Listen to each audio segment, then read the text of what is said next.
had a really, really great time tonight. I really did. And so I I feel like there is something that I need to come clean to you about. I planted a bomb in your car. No, really, yeah, I did. A bomb. No. This isn't a joke. I'm a hitman. A hit lady. Surprise! No, really, don't start your car. See, I never made a bomb before, but I looked up a couple of YouTube tutorials and then I just sort of winged it, and I've always been really good with like crafts, so it probably works. Yeah. So, and normally I would just stick to, wreaths and decorative chalkboard signs, but you'd be surprised how many of those skills translate.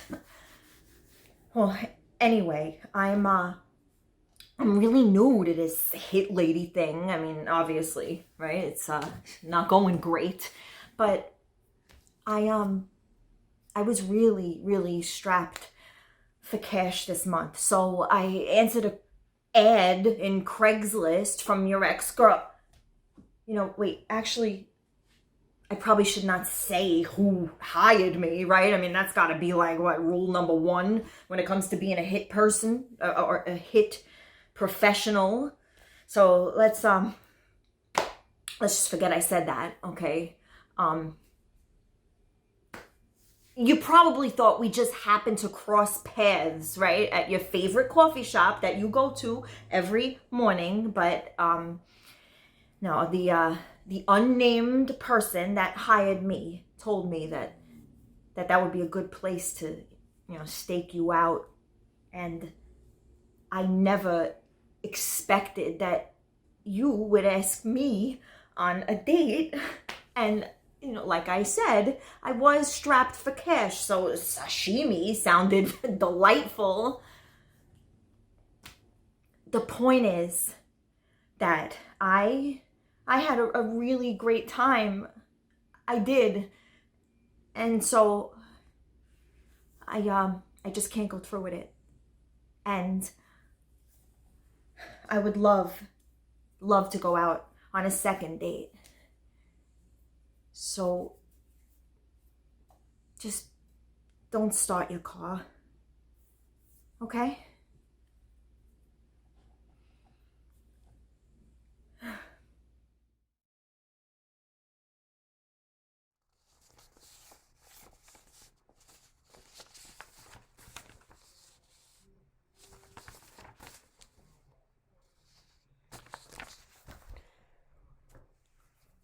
A couple of you asked where I've been.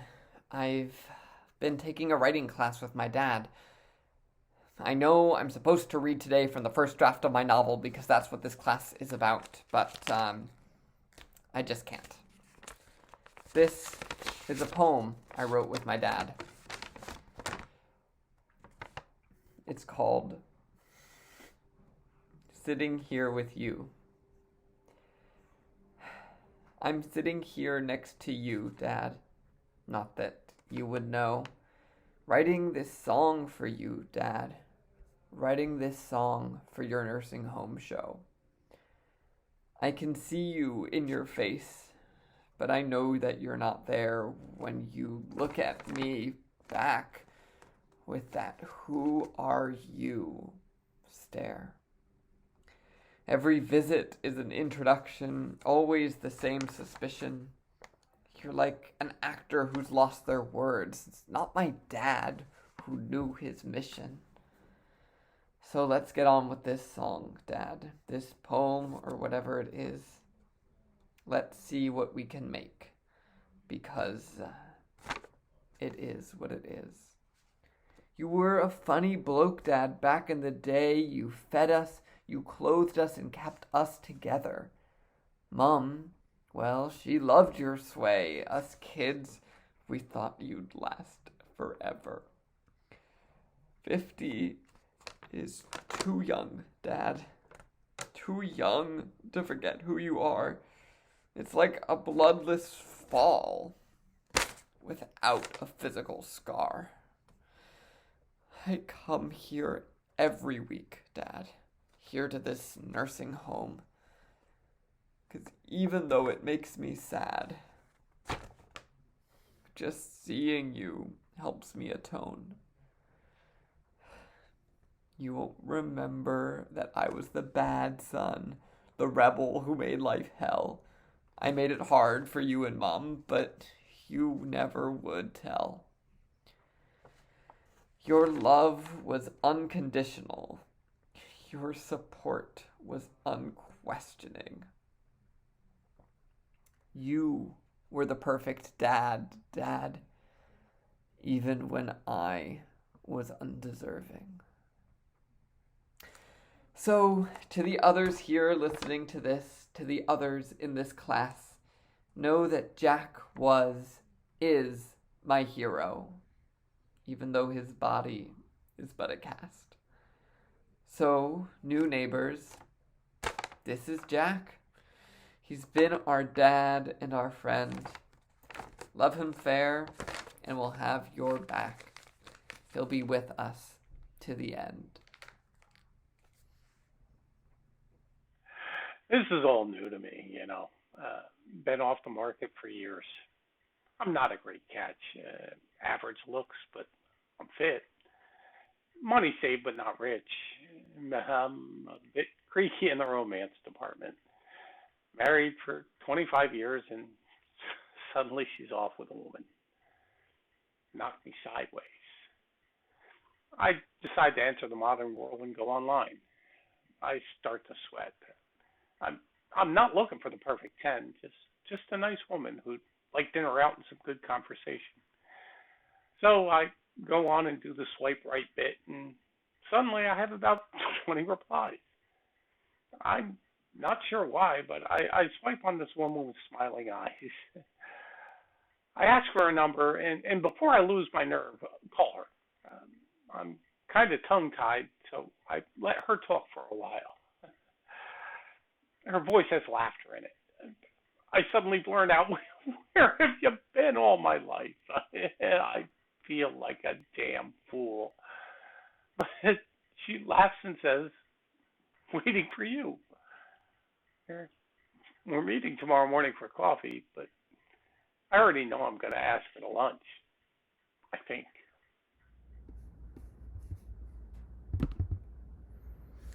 I fell in love with you in college. You knew it. Some of my friends may have known it. Your friends certainly knew it. I'm not sure I did. Your energy, your talent, your beauty, and your boundless confidence placed you above mere mortals such as I. Then I moved away, fell in love a dozen more times, and heard stories that you'd gone to New York, were friends with people who had been your heroes. You climbed farther out of reach with every rumor I heard. Then I followed my heart, having fallen in love again, and ended up in Hell's Kitchen. A year or two later, I heard that you were living on my block. I checked doorbells as casually as I could, and I found your name. You were across the street. There was a red geranium in your window. Later, we passed each other, and I pretended not to know you. I'll never forget your searching expression. Months went by. The geranium disappeared. I heard through the grapevine that you had died.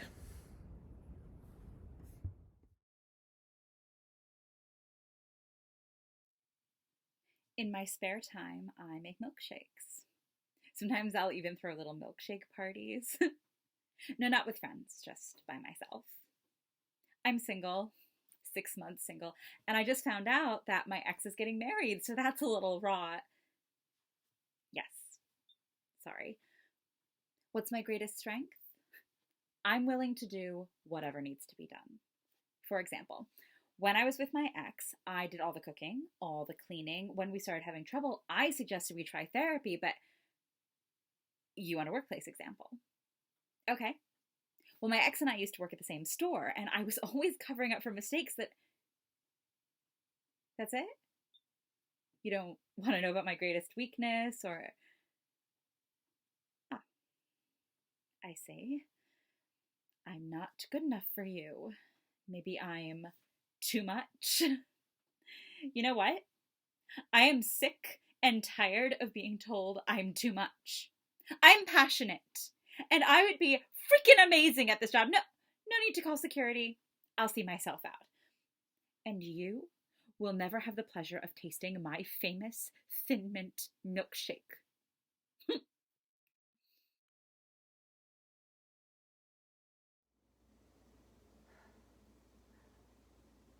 I didn't know what he was talking about. I swear. I had no idea what he meant. You hear snails, and you think, oh, maybe there's a little pest control problem, no worse than cockroaches. I mean, nobody likes cockroaches, I understand, but I lived in the tropics for years. You get used to them. And when you can't, you get the professionals to handle it.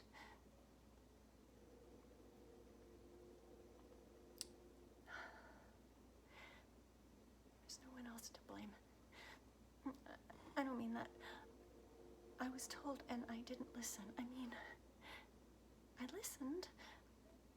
I could tell you exactly what he said, the realtor, but I didn't trust the guy. So I just thought it was funny. And everyone thought that. My sister, too. When she and Byron and Aiden came over, I told it like a joke. The realtor said, we gotta watch out for snails. Be careful, everybody. And I never had kids. I never even babysat, really. There was always Nora when we were kids. Never me. She liked babysitting, but So you can tell me now, of course, a 4-year-old is gonna get into everything. They're snoopy and they're curious. They can find hiding places you can't even think of it. No, I didn't think about it.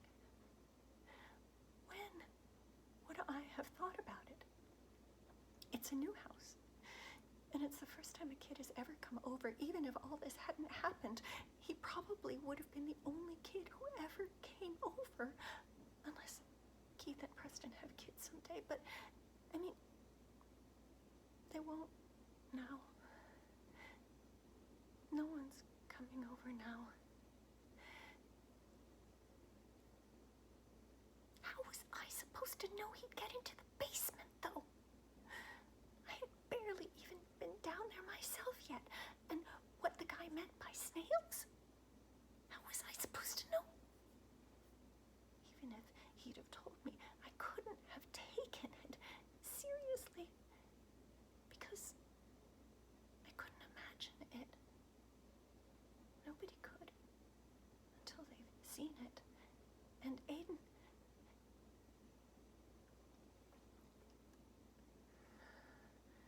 I wish nobody had to see it. I wish Nora and Byron hadn't had to see it, but I guess you'd have to see it to believe it.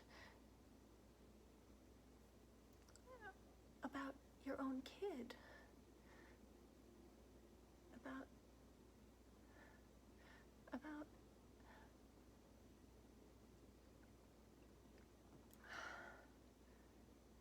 don't know what to do. I can't sell it. Can't let the guy sell it again either, even if I could afford it.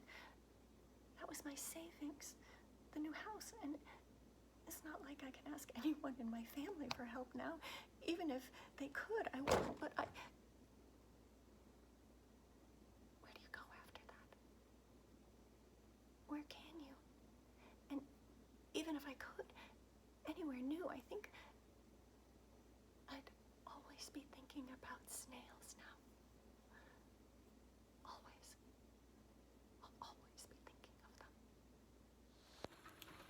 I'm not a fast runner. Never was, never will be. I've always been a plotter. LSD, long, steady distance. That translated to 5 hours, 10 minutes, and 16 seconds to jog the 26.2 miles through the 5 boroughs of New York. That day I wore my late husband's baseball cap for luck. It sheltered my face from the spit of the light November rain that fell on 30,000 of my fellow racers, runners, and plotters. Oh, at mile 19, I heard my girlfriends shouting, and my smile flashed and my spirit soared with energy as I ran toward them for hugs and high fives. Darkness comes early that time of year. As I entered Central Park for the last few miles, I felt very strong. But in seconds, my swiftness soon shrank to a snail's pace. I began to cry. In my heart, I didn't want to stop running because I knew he wouldn't be there at the finish line. It was the snails that saved me. I should have known better. I have a delicate stomach, you see, so ordering escargot at the restaurant that night was foolish, simply foolish. Or was there a part of me that was hoping to get sick, just looking for an excuse, any excuse, to go back home and skip going to the theater?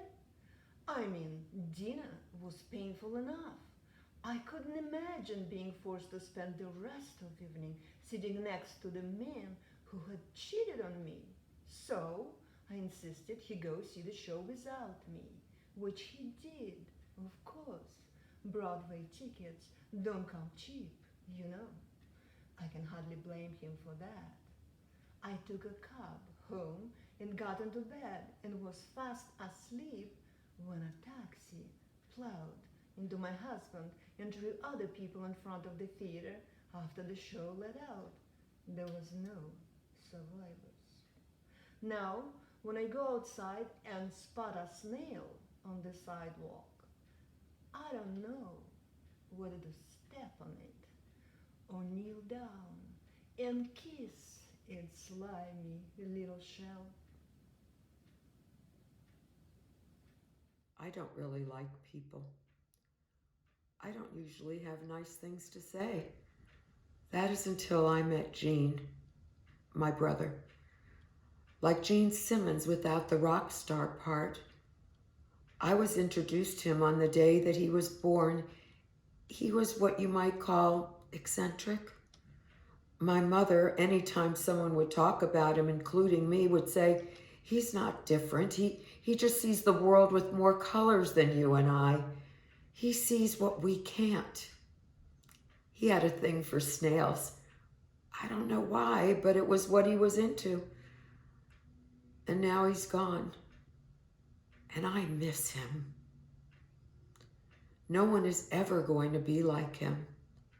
Those who insist on calling themselves normal are missing out. The people around us aren't different. They just may see something that we can't.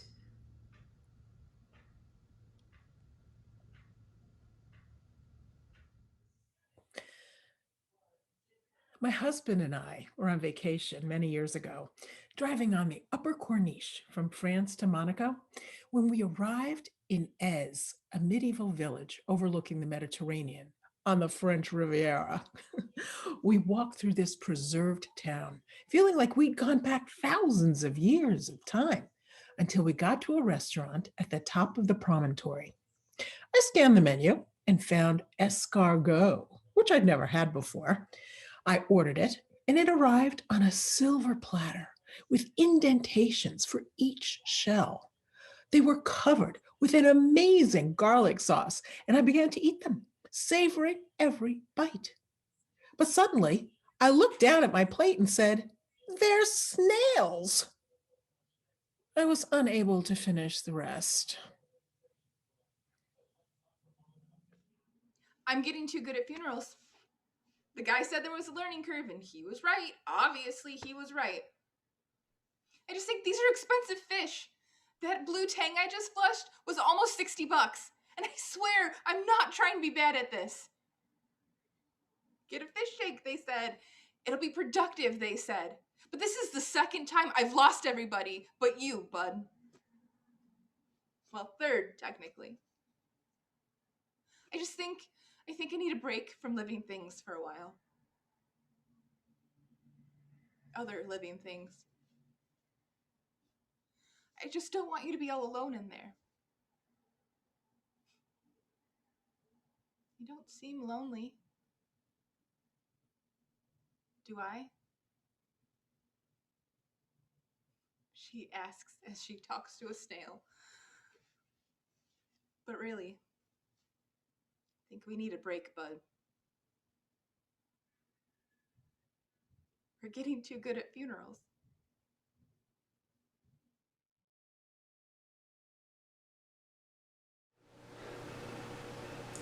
Just look at me! Oh, no, eyes forward.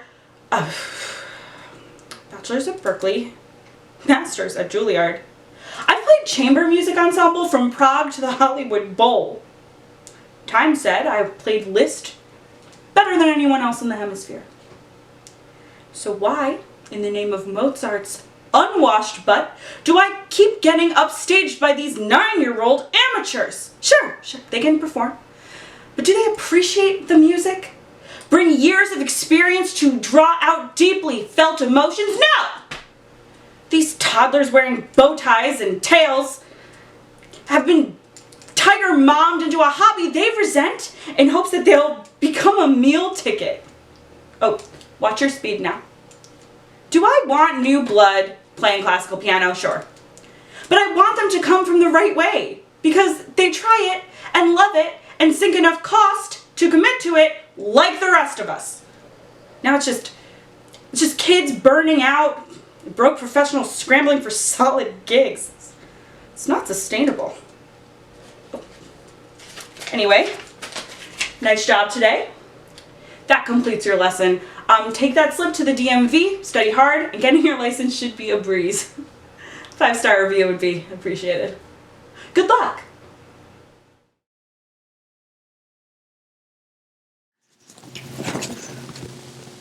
Oh, honeys! I'm home. And guess what? Aw, you guessed it! I have a new friend for you guys. I know. We are already one big happy family, but there's already room for more. I mean, like emotionally. Maybe not physically. But look at this pot. The last time I saw a pot like this was when you know what? Let's not bring it up around the others. We used to love green, didn't we? But we would say no green pots because it would be overbearing next to the leaves. And now you're gone, and green pots are the one thing that we didn't get to discover together. Oh my God. Oh, that was your pot. Oh my God, I guess you are really gone now. But you have to find new ways to appreciate life while it is still around. Oh my God. Is that another bloom? You know, I think we're gonna be okay here. Oh, I remember exactly when I last saw him. It'll be 5 years this spring. Things felt so alive and fresh. You know how it is when the snow melts. I was just glad to feel the sun on my face. God, it had been a long, hard winter. We fought about every little thing, and he kept pressuring me to move in with him. I suddenly developed allergies. He'd lean in to give me a kiss, and I'd start sneezing. He'd joke that I was allergic to him, and we'd laugh. Runny nose, itchy eyes. Hell, I even had hives. It was crazy. Anyway, after a while, it wasn't so funny. An allergist ran all sorts of tests but couldn't figure out what was going on. And then he got it into his head that I was doing it on purpose. Like I enjoyed not breathing through my nose for days at a time. It's damn near impossible to be romantic when one person is always reaching for the Kleenex box or an inhaler. I tried everything. I vacuumed the house every morning, replaced all the bedding. I moved my plants out onto the balcony. I even showered twice a day in case I was picking up pollen from outside. Nothing helped, and he became more distant. One day, after I had sneezed myself dizzy, he told me he was going. Just like that. No conversation, no argument. He walked out and never came back. Funny thing, neither did my allergies. uh, let's stop talking about him. It makes my skin itch. Have you heard the recording of the wind on Mars? Eerie, loud, and quiet at the same time. I don't like silence. Not anymore. I think of you, of the other 499,999, though I'm sure that number has grown. It's so empty and beautiful, an empty planet. I cleaned out your plant room. I gave away what I could. They'll take good care. They know how. I kept your African violet in the copper bowl. It's doing well now. I wasn't sure at first, but it's strong, reaching a little, leaning towards the light. I'm not going to overwater it. I listened. Under the right conditions, life will. Mars isn't waiting for us. It's not waiting for us. It's existing, surviving. Some people are still talking colonies, the colonizers. They want to take the best, the pure, and start over. They'll thrive, they say. They'll know better. They'll do better, but they've learned nothing. Does anyone ever learn? Or do we just keep spinning? All of us just reaching a little, leaning towards the light.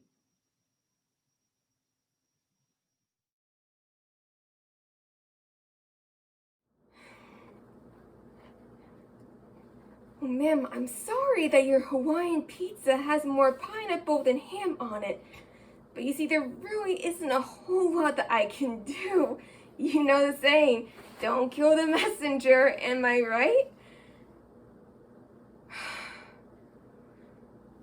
Look, to be perfectly blunt, I don't have any time for all this nitpicking. I can't just send this pizza back to the pizza parlor. I've got other houses that I need to head to tonight. You're not a VIP. As a matter of fact, I consider yourself to be pretty lucky that you get to stay in when it's 5 degrees below zero while I hardly make minimum wage. How would you feel if you had to wear a stupid uniform and drive for hours without eating a single slice? So why don't you just accept these stupid coupons as an apology and close the door and eat the pizza before I shove it in your mouth? I'd rather get a flat tire with 20 pizzas to deliver in the car than put up with the likes of you. Thank you for choosing Pepe's Pizzeria. Have a good night. Pizza's here. Hi, Todd, is it? Oh, let me grab you a tip. Do you know what it is? It's sausage, isn't it? I can never pick, so I say, surprise me, sausage or pepper. Oh, my ring is stuck. Shoot, hang on, I can't quite. It's a new ring. Diamond. It's an engagement ring. Sorry. Awkward. I didn't say yes, I said, I guess so. Who says that? I guess so. But then who proposes over pizza menus and true crime dramas? He'll want to get married soon. That's what engagements lead to. We're not young anymore. Then he's going to want to buy a house with a picket fence and a porch swing and have a cat or a dog. Oh my God. He's going to want to have a kid, Todd. Kids. I can't even decide between sausage and pepperoni. What was I thinking? I guess so. I guess no. I'm not ready for a house and kids and marriage. Am I, Todd? Oh, look at that. Here, all I have is a 10. Just take it for your troubles. I think I smell sausage. Is it sausage? It's exactly what I wanted. He gets it right every time. I guess so. Have a great night. Stop! Wait! Don't leave, please. I know I'm not wearing a mask, but I had COVID last summer. I have a note from my doctor. Plus, I got the vaccine too. I wanted to be safe. I'm super safe! Don't be afraid of me. I know you're just trying to bring me a pizza, but I was hoping we could talk. A few minutes? I need contact. I crave contact. I'll tip you $20. Plus, you can even have a slice or two, if it'll get you to stay. I know you probably eat lots of pizza, but please, just tell me something about you. It doesn't have to be anything. Your hopes, your dreams, the last concert you saw. I'll take anything. You can sit there in that chair. You're sitting. You're taking off your mask. Your face. It's real. It's smiling.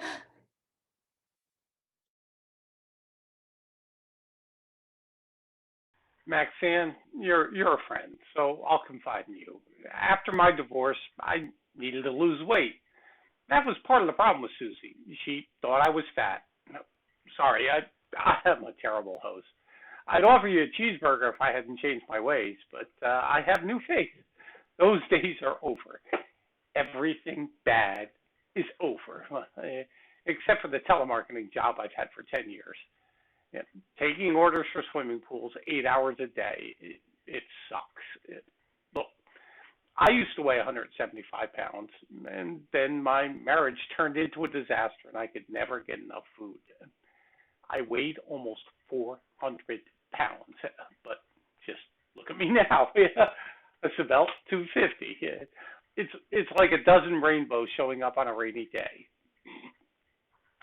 Food was my consolation prize for marrying a witch like Susie, who cheated on me and told me I was dumb.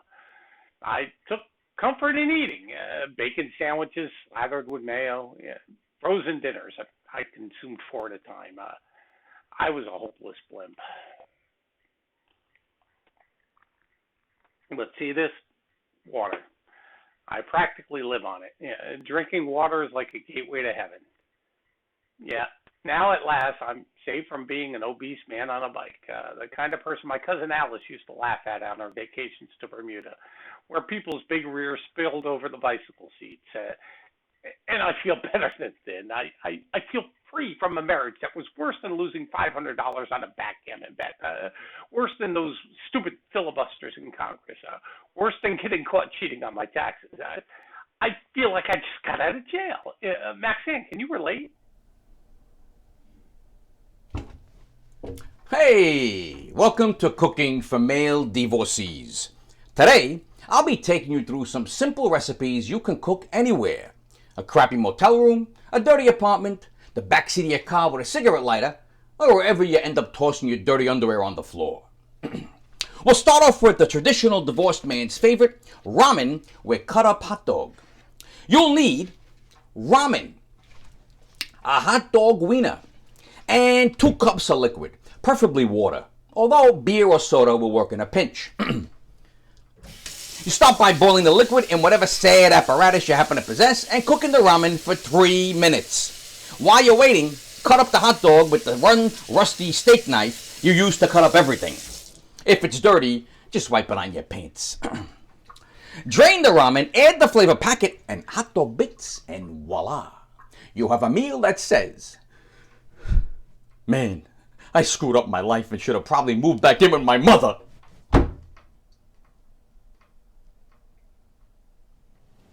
It's essential to stay healthy during times of change, of transition, of upheaval.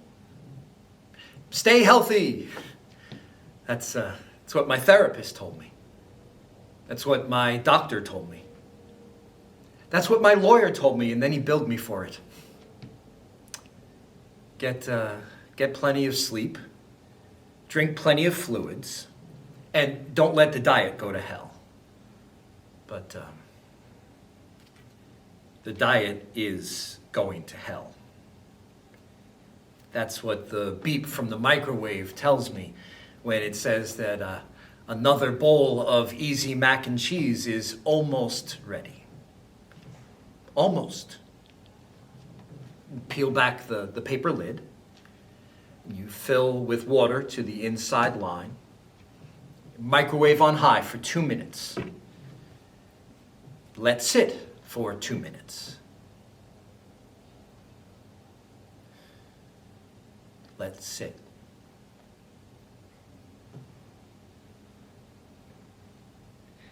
Let sit. It's not ready when it beeps. It still has to sit. You thought it was ready. You thought you could have your mac and cheese. Maybe if you had a stove. Maybe if you had a saucepan. But you don't. You have a microwave and a futon and a utility sink in your friend's basement. And that's all you have. So you have to let it sit.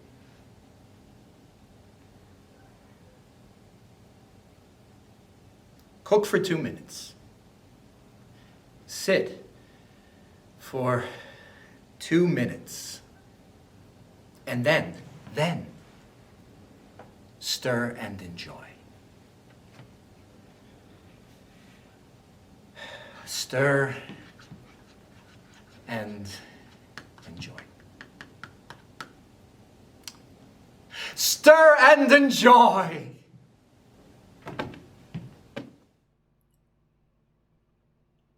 Not hefty enough, is what he said to me when I asked him why he's leaving me.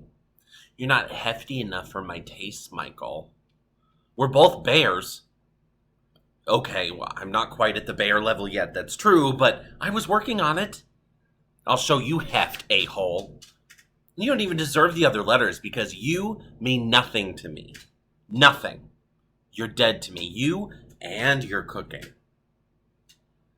Which I did enjoy, but I guess I never really expressed that well enough to you because that's the other thing he said. You don't really appreciate food the way I do. What does it matter? I appreciated you. I'm young enough, and I'm attractive to some.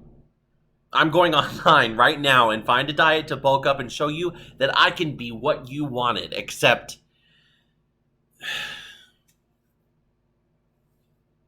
wait a minute. No. Scratch that. Nonsense. Why should I heft up for you? I mean, I don't mind thinking about how it would feel to be as sexy as you are, but why am I going to get back at you for leaving me? I'm going to change my dating profile tomorrow to include hefty and slim in the preferred body types. That way, I'm sure to achieve some success when I start going out again. Heft that.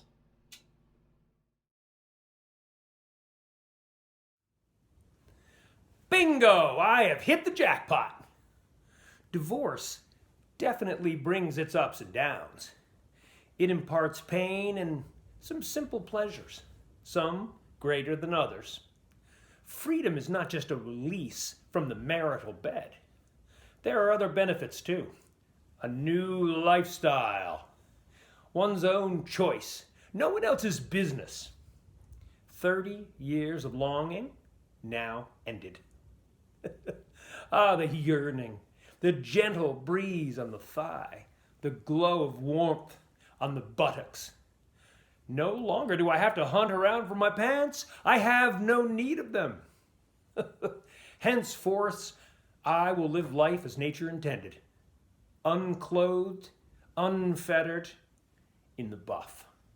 A clean break with the past, a new dawn.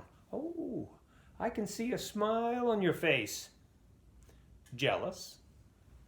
Fancy joining me? Well then do! Sling out the textiles. Save time, money, and energy. Hey, no more ironing. Make new friends. Nude friends. Just join me now in my garden. Come on, let's start off fresh. I might even let you prune the holly bush.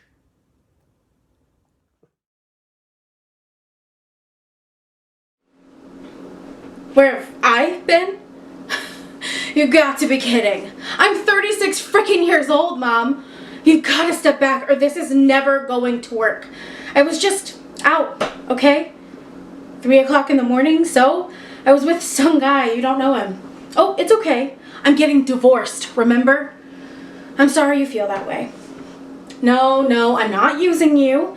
I put my boys to bed. I read them stories about garbage trucks and tucked them in, sang all through the night and kissed them and told them that they were safe with no bed bugs to bite. They were asleep when I left. Isn't it why you named me Wendy? Universal nurturer of boys lost and found. I knew you were here and they knew you were here, so they're safe and sound. Oh my God. You're pissed about Scrabble? I said I'd play, but I didn't say when. I didn't sneak out. I just left. You were totally into an extremely loud CNN. I know this is your house, but rules? Really, Mom? I'm not breaking the rules. I'm breaking the bonds that tie. I'm untying because of freaking irreconcilable differences, like cheating. Oh, yes, he did. The hairbrush with long blonde hair under my bed. I thank him for that. His sleazy affair has unlocked my life. It's my ticket out. I had a blast tonight, dancing and laughing and breathing. Finally, the gate is open and I'm galloping through it. Oh, you're going to tell me what makes a good marriage? Screaming at us on Saturday morning to get up and make the beds. None of my friends would spend the night. You scared them. Throwing things at the wall, on the floor, at us. And the frying pan of Dad with 2 eggs and kippered herring in it. And that was his favorite breakfast. Like that was an accident? Your anger made us shake. I mean, what woman goes to Harvard, gets married, has 6 kids, and pulls the reins on her brain? The resentment you live with, it spins and spins like wool on a spinning wheel, and that yarn is wrapped around you like a mummy. No. You're not worried about me. You're jealous about me. I'm doing what you always wanted to do. I'm the courage you were afraid of. I'm breathing the freedom of the unknown, scary as that is. What day is today? 21 days until I pack up the boys and fly to Neverland via New York. Oh, shit. I didn't know. Mother's Day, huh? Get out the Scrabble board. They tell me it's time. Today. I have to do this today if I'm gonna do it at all. Okay, but you've got to know a few things first. I will still make a full pot of coffee at 3 o'clock every day. I'll toast your birthday and light candles on your favorite coconut cake, which I will still order from the cookie jar. I promise I will change the oil in my car on the very date the sticker tells me to. I will change the furnace filter monthly. I will squeegee down the tile in my shower. I will take the stairs more often. I will never put the good steak knives in the dishwasher.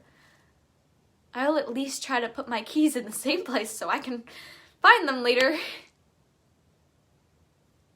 But you have to know this too. I will not listen to Nat King Cole without you. Your pillow will stay fluffed next to mine on the left side of the bed. Your piano will gather dust. In a few minutes, I'll step out of the room and they'll put you on the vent. You'll think I've left, but I haven't.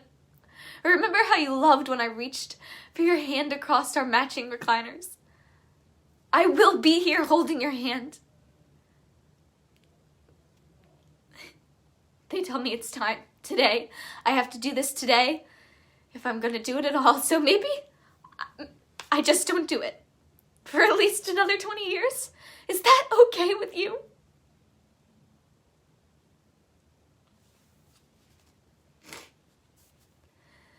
See you later, hon.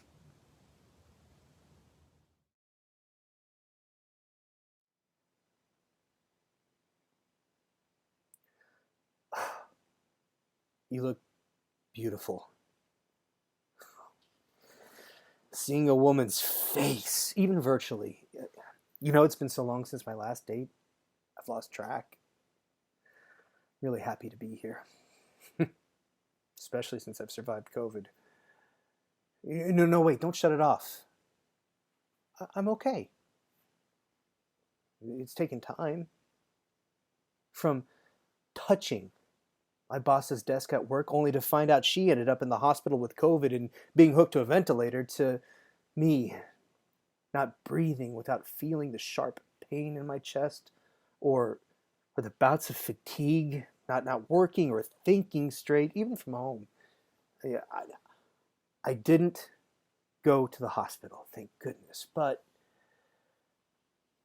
I stayed home a lot, quarantining and thinking,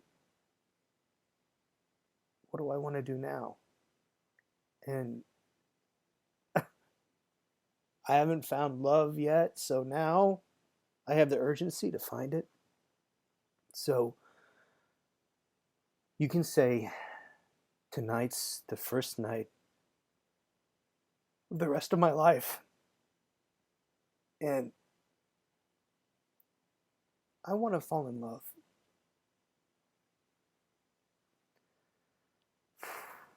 How about you?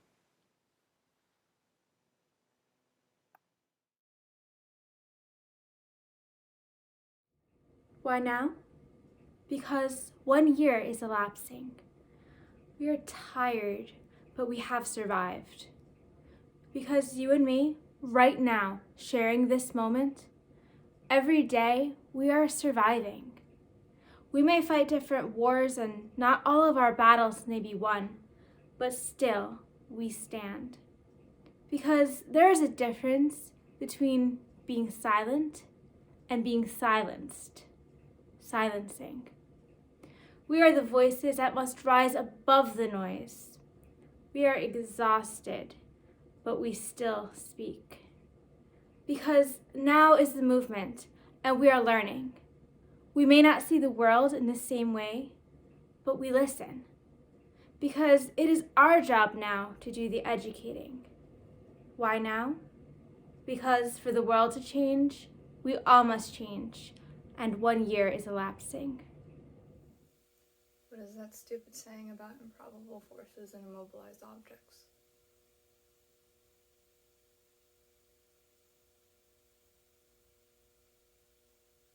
That's it. That's how I am now. I can't move on because I don't exist. I'm not here anymore. I am spinning behind this moment and you are long gone, less than a painful memory, less than a ghost. I barely even see you in my dreams anymore. Because I am seething mad over what you've done to me and how you mishandled this heart.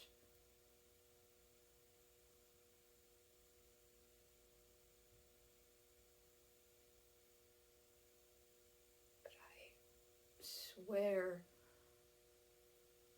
you'll appear and take the blame, but all I see is my own name punched into the back of my lips.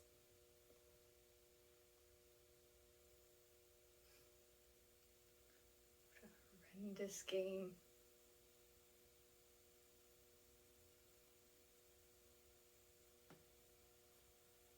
Lila, they call it in India. The game implies a winner, not two losers. What a pity. How silly, how dumb could I be? You know, I faked it all. It was all about him. He made me feel too small for too long. So I took spite into my own hands and fed him every last bite. And how cruel was I to take desire and flaunt it like a cape? How misguided by age and height to call myself the Prince of Peace, the Lord of Lords, glory, hallelujah, shame on me. Shame, shame, shame.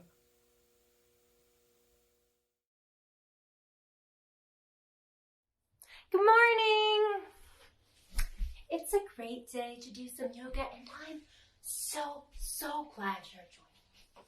We're gonna get started in a nice, comfortable seated position with namaste hands. But let's rub those hands together, build some energy and some heat, because I don't know what's going on at your house, but the furnace is not working at mine. Yoga, our time spent on the mat, teaches us something new each day, right? Okay, so if you've been taking classes with me for a while now, you know this is my favorite. We're gonna line our backs and send our legs up into the air and grab hold of the outer edges of our feet. And breathe. I wanted to give us a good hip opener today because I'm thinking of my dad. These days are so crazy, right? My dad fell around 11:30 last night, and they're thinking he broke his hip. Again. So I was hoping that all of us in our happy baby poses could send him some good healing energy. You know, this is a wonderful moment to find some inner calm in Savasana. So, grab a fuzzy blanket and close your eyes. Corpse pose is the most difficult of the asanas. And since our lives are killing us all, let's just commit to the exquisite art that is relaxation. And breathe.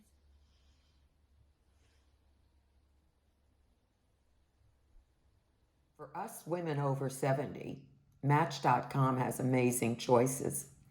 Should I choose the one with the bowel blockage or the one with the quadruple bypass? How about the one with a pacemaker or a colostomy bag? Wait a minute. A flirt with a story from Eddie. Once upon a time, some 20 years ago, my girlfriend knitted me a sock, a red wool sock. Sadly, she never got around to making the second one. Guess what?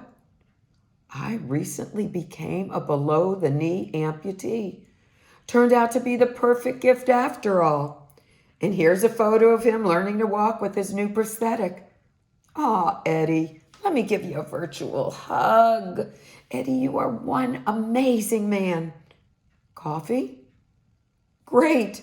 Who needs two legs anyway?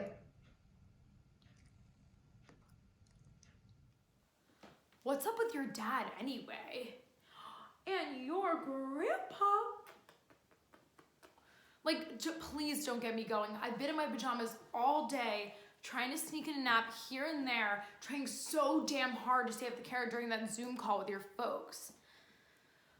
But I could still hear your dad. Like, he raised you, didn't he? I mean, You turned out mostly okay, except for that Harry Potter scar from when you flew between the bucket seats of that old Buick. But don't worry, it's barely noticeable. And I'm pretty sure people don't believe you're magical. But what questions from that man? Like, didn't they feed you? Didn't they change your diaper? I mean, come on. How could you answer him so seriously when they asked if they sold formulas in the store where we live? And when he really asked, do they sell Pampers up there? I almost lost it. Like, where does he think we're raising his namesake anyway? The Boondocks?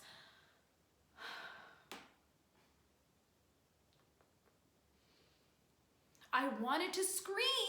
We only live 2 hours away from the city, Dad. We're only thinking of this little baby's health, Dad.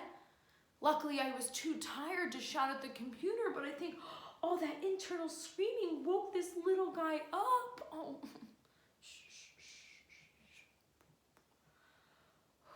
Don't worry, we won't let Grandpa babysit you until he knows how to operate a safety pin.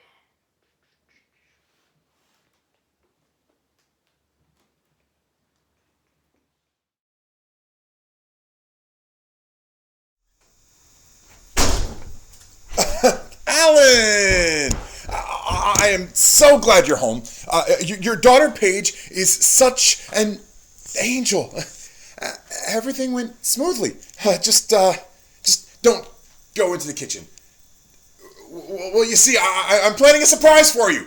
It's really fun and creative. You're gonna love it, I swear. But just don't go. Oh, are you kidding me, Alan?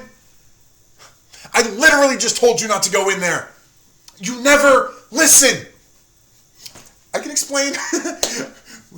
Well, you see, I don't know how to change a diaper. See, I tried watching a YouTube video about it, but it didn't make any sense. It said you have to fold one side over the other and then fold the other one onto the back. And especially with the whole COVID social distancing thing, it was darn near impossible. Well, I mean, I had to stay 6 feet away from Paige because I didn't want to get infected.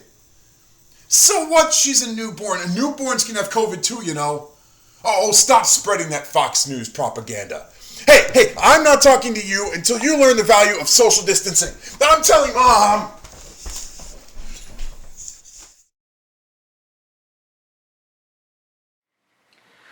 There was a pecan shell in that pie I ate that caused a throbbing pain in my lower jaw that kept me awake all night.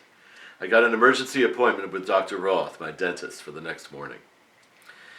The dental hygienist took some x-rays and jammed some hard plastic thing in my mouth that caused me to panic. "Oh, here's Dr. Singh," she said. "Who the hell is that?" I thought, as the panic and the throbbing increased. "Hello, Ronald, I'm Dr. Singh. Dr. Roth isn't here today, but he asked me to treat you." Looking up, I saw a woman with shimmering, deep, emerald green eyes and lustrous, coffee-colored skin looking down at me. "I'm in love," I thought, as the throbbing in my jaw suddenly appeared, shall we say, lower down. "Oh no, I can't be getting an erection. Not here, not now," I thought. "I have to extract that tooth, but I'll inject you with something to knock you out," she said. And as she did, the pain stopped, my various throbbing stopped, and I dreamt we were flying high up in a rainbow-colored sky, Dr. Singh and me. Susie, now that you're 3 years old, here's lesson number 1. Brush your teeth twice a day. Morning and night. Brush, brush, brush. And when you get a little older, floss. Floss, floss, floss. I know it's a nuisance at first, but once you get into the habit of it, it's easy peasy. And barreling through day by day to brush and floss is absolutely nothing compared to the absolute horror of one day biting into an Honeycrisp apple and discovering that your canine tooth is now stuck to the bloody pulp of this once oh so innocent looking fruit. And then Boys won't even want to look at you, let alone date you. And that is how I ended up marrying your mother fluffing good-for-nothing grandfather. So, Susie, please take my advice. Brush and floss. And marry the guy with the great teeth. I'm sorry I'm late. My dentist appointment ran long. Did you know that not flossing could kill you? I'm not even kidding here. There's this sign at my dentist's office that says, plaque kills. How, you ask? I don't know. It's very complicated. Something about the bacteria traveling from the teeth into the bloodstream where it apparently swims around until it meets up with the extra side of bacon I had for breakfast. And then they both head straight to the heart. Bam! Dead. What a way to go. Definitely would not see that coming. Could you imagine the coroner? Cause of death? Not flossing. Cut to my mother throwing herself on my casket. Why? Why couldn't my child just use the Waterpik Hydro Flosser I gave him for Christmas last year? Seems like a scare tactic to me. Okay, you got me. I don't floss after every meal.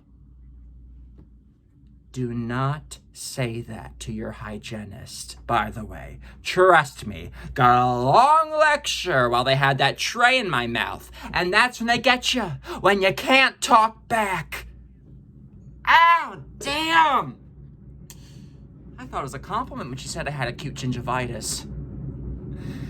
Guess I was wrong. Looks like I'll be late again to our next meeting. My dentist tries to make small talk with her hand in my mouth. I just sit there nodding every once in a while. What else is there to do?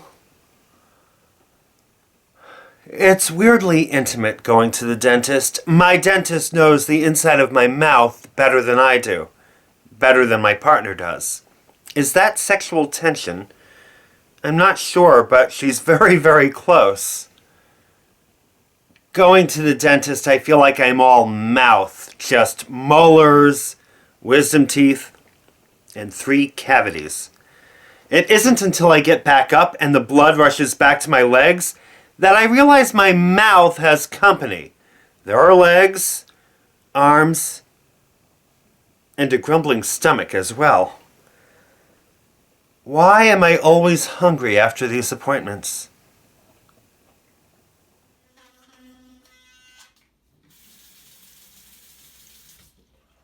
I really like my dentist. Nice guy. But he does have one very annoying habit. You go to him to get work done on your teeth, right? So what does he do? He shoots you up with Novocaine so you feel like you've got no lips and your chin's the size of a watermelon. He stuffs tools in your face, including this drill that makes you white knuckle grip the arms of the chair, and maybe throws in one of those slime sucker tube things, and maybe some gauze, and then, and only then, he starts asking you questions. I mean, it'd be okay if he just asked you questions that you could kind of shake your head at, but what does he ask? Things like, what's your opinion of the economic situation in China and its potential impact on the US? And then he waits for the answer. Is this some kind of sick dentist humor or what? Yeah.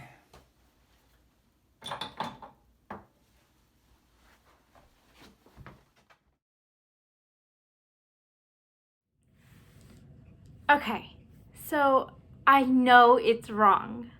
Like, it's going to be sick to my stomach and hate myself after. You know what I mean? Like, you know you'll regret it the next day. Or sooner. Probably sooner. But you just have to. You can't stop yourself. It just feels so good. in that moment, you forget about all the regrets. You just put it in your mouth and, oh yes, that's it. Oh God, yes. I mean, I know I shouldn't feel bad. Guilty pleasures aren't bad, per se. But I still wait till I'm alone. You just want some privacy when you're eating an entire box of cereal in one sitting. Shiny brown. An American. Maybe a German. I ate one once. It was in a cereal box from a bodega. It smelled of roach spray, but I kept going. Oh God, you sang your mouth open again. It's a critical. A critical. She's never passing me. Crappy job. Whatever. Bahamas, beach, warmth. They're everywhere. And the deli slicers, the counters, the sinks, and training food inspectors to write reports. I mean, any idiot can see. Well, that's it. Crawl behind her. Lean back, witch. Back up, back up. Yes, no. Left. Crawl left. And find her ear canal. Hating on me to feel superior. She's not superior. Even if I've eaten the breakfast of losers, roach sprayed cereal with live roaches, I'm still someone. I am someone. Water bugs with wings. Flies in her mouth. So, I'm on this new non-fat, non-carb, non-sugar, non-gluten, non-dairy diet. I'm doing it with my friend Linda, who is recently divorced. Yay. She just hasn't quite mastered the art of being lonely yet. It did take me years to cultivate my skills to microwave frozen food, stop burning off my mustache, and acquire my daily no-wash pajamas.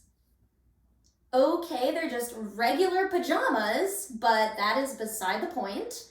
It took me a very long time to get them to smell this way. Anyway, in the morning we go for a walk, and then Linda makes me this green goop that she calls a smoothie and I call alien puke.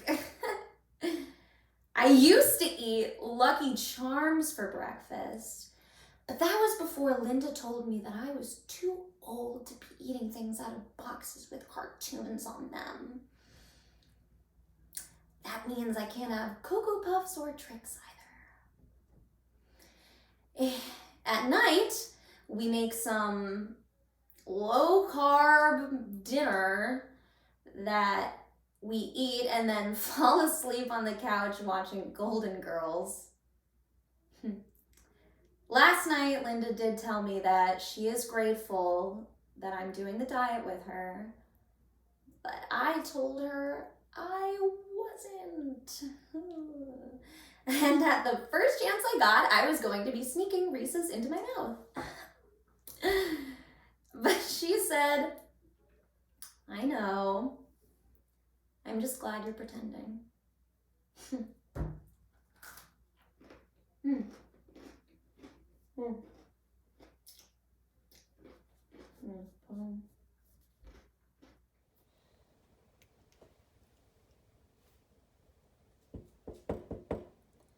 Honey?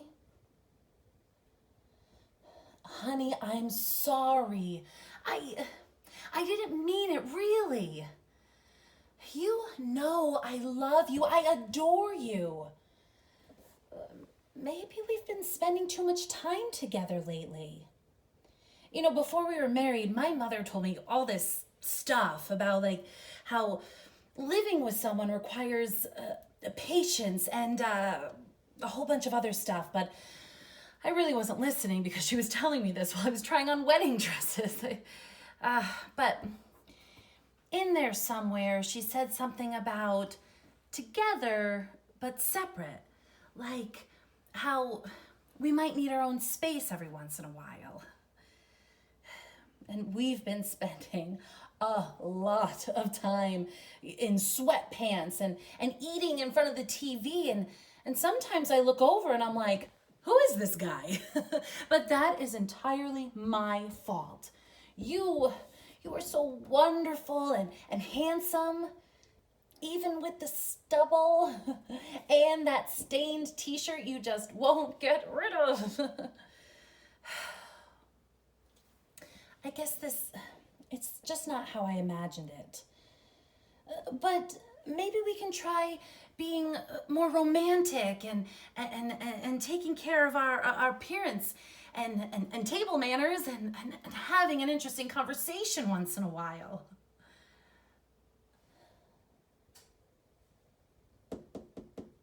Honey, please come out. I am so sorry. When you asked me what I wanted for breakfast, I meant to say cereal. Not that I wanted to see you dead.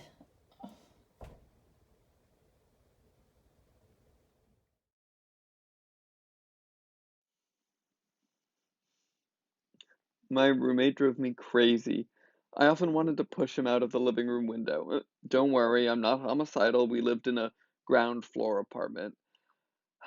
It was just that he was a planner and I wasn't. Every night he made a daily to-do list. It was a calamity if the next day ended with uncompleted tasks. He thought I should also make one. He was relentless. I finally gave in during a 20-minute explanation of how organizing his sock drawer streamlined his day. But whether I completed a task or not, it got a check mark. He then began to compare our daily lists. With all my tasks checked off, I'd taunt him for not being as time efficient. He'd get mad and leave the room. After a month of this, he was so frustrated and angry that he moved out. And that's how I completed my secret to-do list, or what I now refer to as my Declaration of Independence.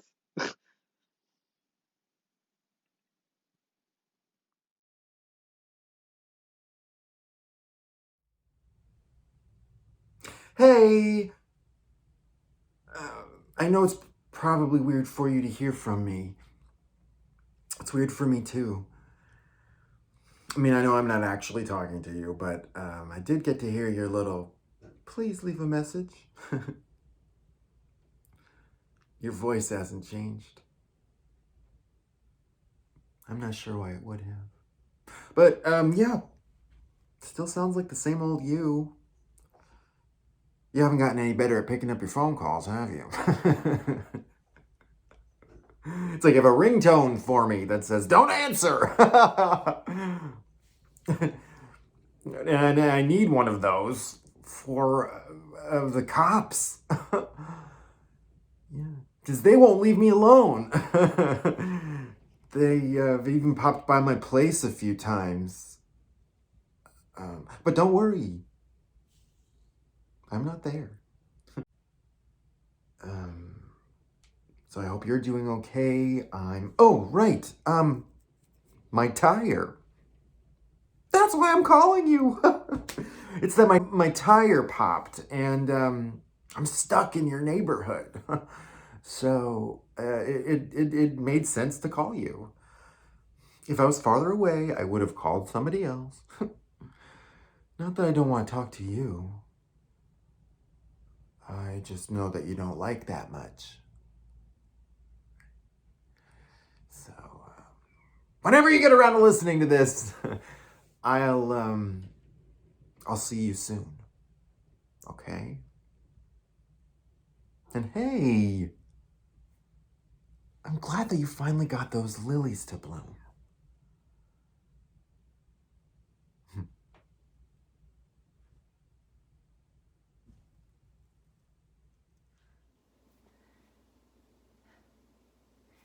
she says, "What do I do?" And I'm thinking, what do I do? Try to fix it? Get the hell out of here? Both? Oh, God.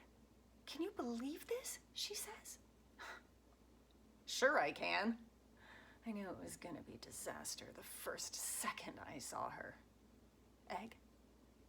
In the corner of her mouth, she opens the door like that? Come on. But I went anyway. Bad idea. She had a car, so she drove us, which is generous, calling it driving. I mean, her behind the wheel was like something out of... Anyhow, we get there and she pulls over and looks up at the street sign. The thing's bristling with no! But she says, it'll be okay. It's only a couple of hours. Yeah. Well, guess what? It's only New York, so when we come back, there's a boot on the tire, plus the tire's flat. Couple of hours, she said, like hell! The night's only just begun. There's all kinds of crap that goes on after that. Slowly, painfully, like torture. Couple of hours? Please. That's how long it takes to tell the story.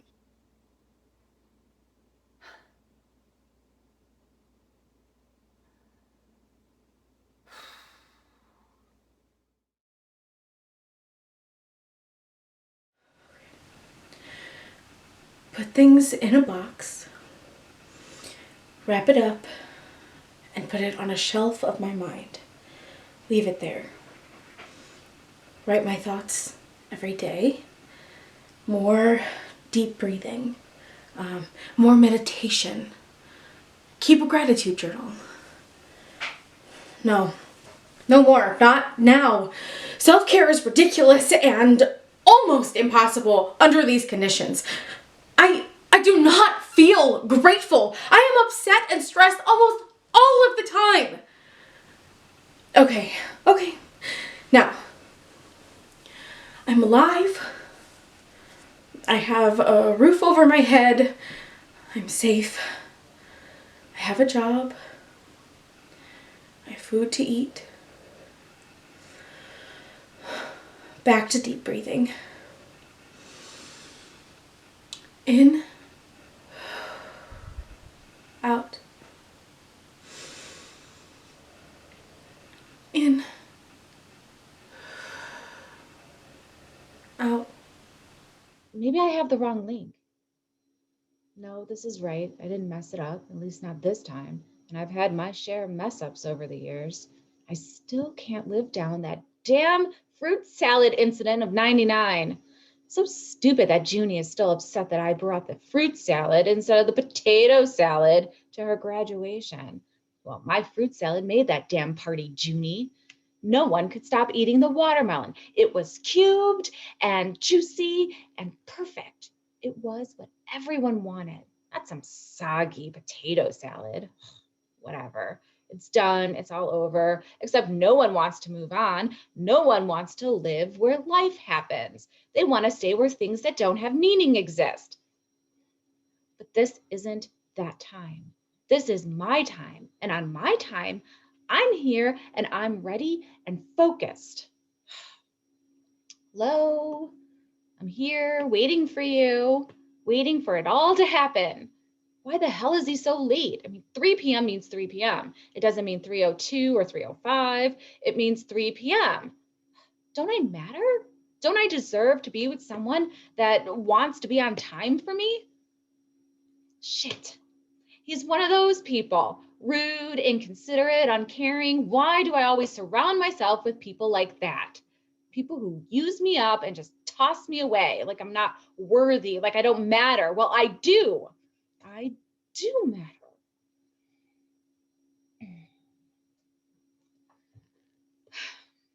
I just have to be patient. I've waited a long time for this, a long time to connect and meet someone I'm ready to live. I mean, love. And I'm sorry something came up I can't meet right now. I was really ready this time, but it's not now. If not now, when? When is it going to be my time? Not now. I said not now. What? Incredible. Why do they think they can interrupt me on the phone? These people, sometimes, I swear. Not now, no. But you see, I'm literally on the phone. You can take a seat and I will be right with you.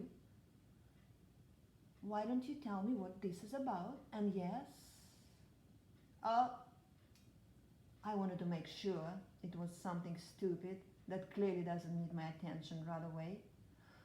Yes, of course it was. It always is. When I'm in the middle of something, yeah. No, I don't need to. I really could care less. I know I should, but I could be talking to a customer for all they know. So really, if you think about it, they are the rude ones. No, they cannot hear me. Maybe they can. What can I help you with? My son Taneko and my daughter Lamena are not here. They have gone for water. They will be back soon. It is not far, only 4 miles. Lamena loves to take the jar I made for myself. It is too big for her. She cannot carry it full, but she balances it well and feels like a woman.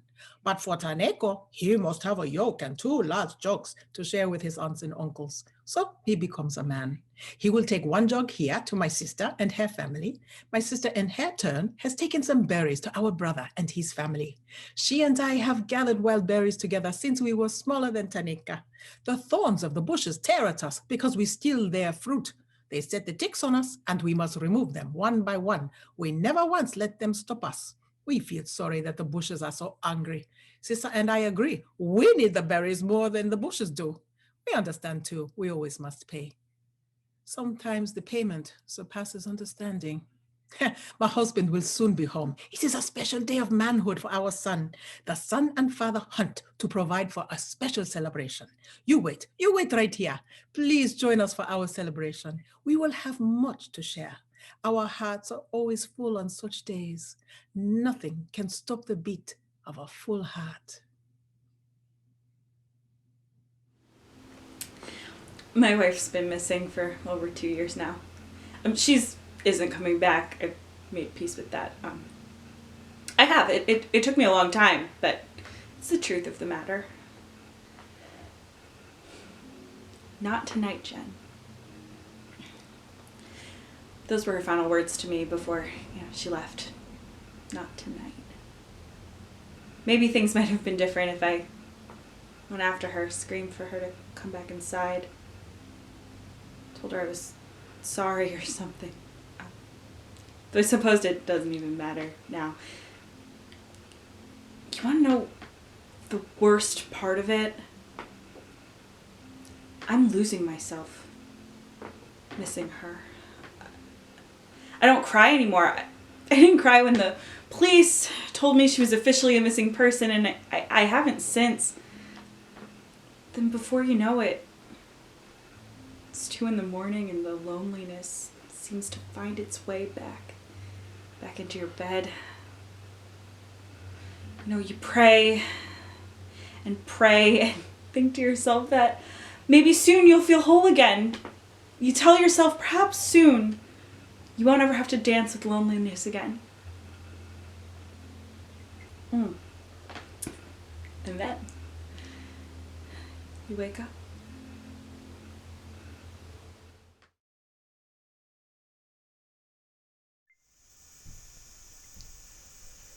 Whew. Well, that's all in the basement, so it's all downhill from here. Hand me a water, kid.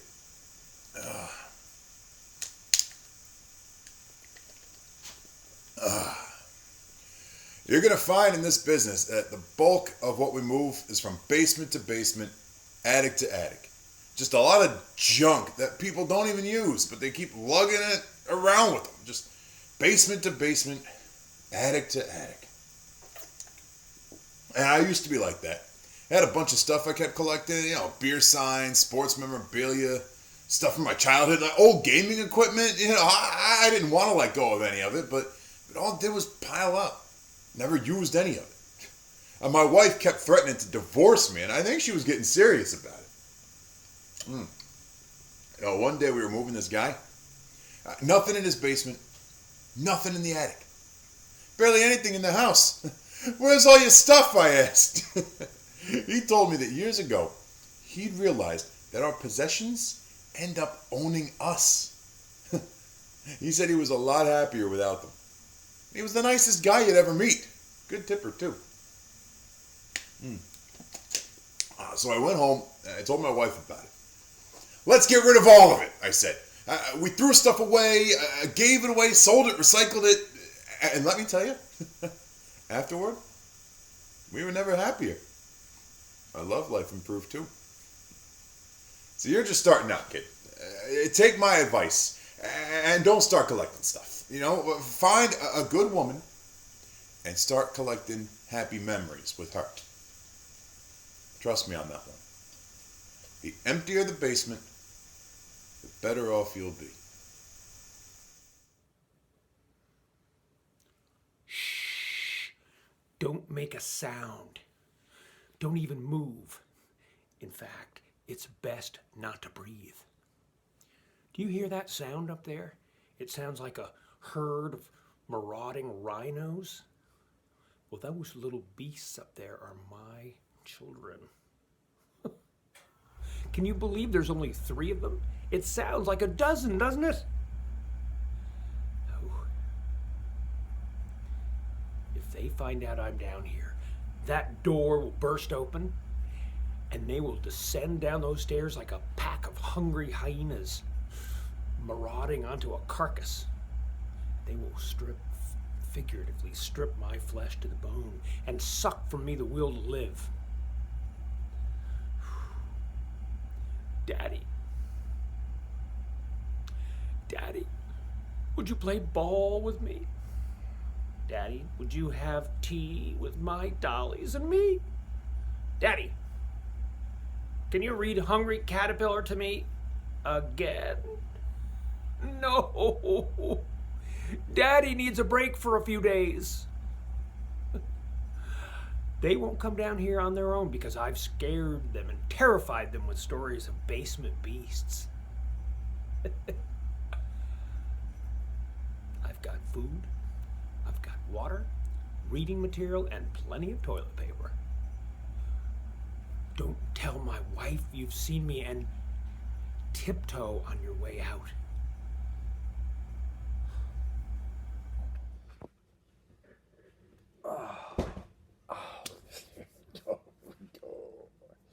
I don't want to come upstairs.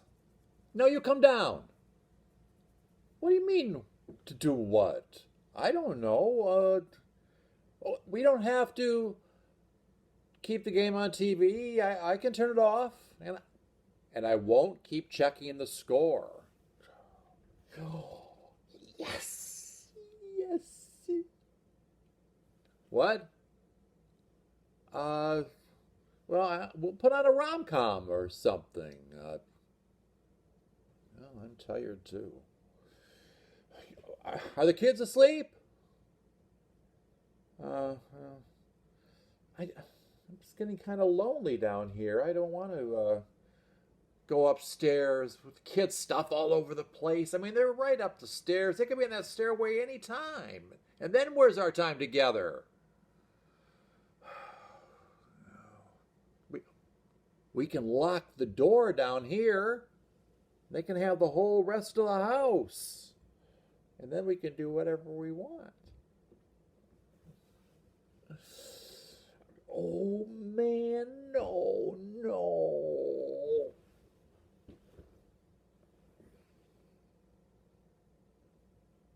I'll do the laundry tomorrow. Hey, listen, we slept on this couch before we were married. What is the matter with sleeping on our very own couch in our very own basement? There's 2 minutes left.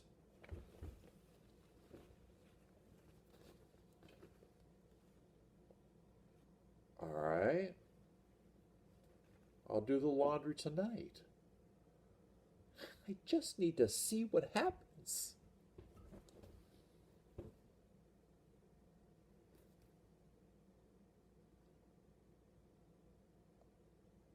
Oh, honey, you came down. Oh, wow. Oh, I can't feel my lips. Oh, Alice, you're so smart and kind and pretty, and I like you more than in a you have a nice personality kind of way, so I'd be lying if I didn't want to, do more than just more than just kiss you. A lot, a real lot. You have no idea how a lot. But Alice, oh, gosh, this is really embarrassing. Before we go any further in our amorous endeavors, there's something you gotta know, and you gotta promise not to laugh. I'm afraid of basements. But don't laugh. You promised not to laugh. Seriously, if me and you get married, have kids, buy a house, the house cannot have a basement. An attic's okay, as long as there's pull-down stairs, but no basement, cellar, crawl space, or what have you. House on a concrete slab, no promises. You see, I suffer from claustrophobia, which is an abnormal and intense fear of being locked in an enclosed or confined space. And a basement, well, just the thought of being in a dark, dank, damp, enclosed space with spiders and millipedes and wood rot, it just makes me... Oh no, Alice! Look at my arm! Hives! Oh, I better go home. Do you have any calamine lotion?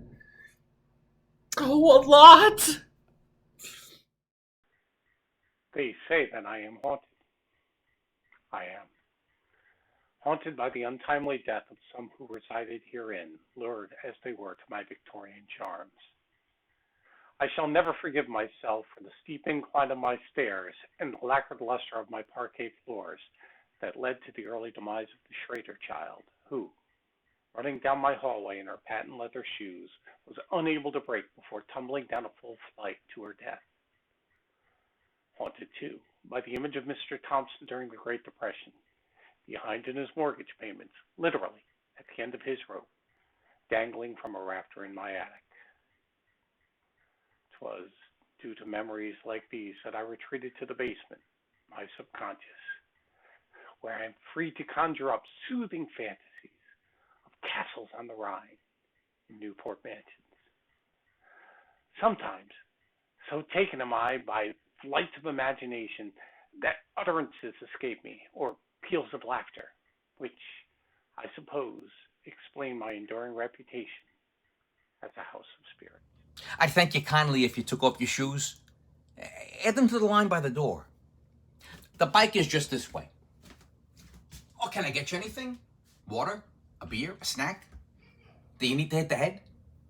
No? Well, you must have been in the car, what, an hour if you're coming all the way from the city? This bike must be something special to you to drive all this way. Nah, I don't care all that much about it, tell the truth. You must have figured that from the price. I don't know nothing about bikes. I know it's old. It's been collecting dust, and I'm selling it as is, as you saw in the ad. I'm gonna grab myself a beer if you don't mind. You sure you don't want anything? Your friend don't want to come in? Silly to sit in the car after that long ride here just to drive right back. Yes, the bike. It's just over here. I keep the stuff I'm selling down in the basement. After you. Hey, buddy! You left your shoes!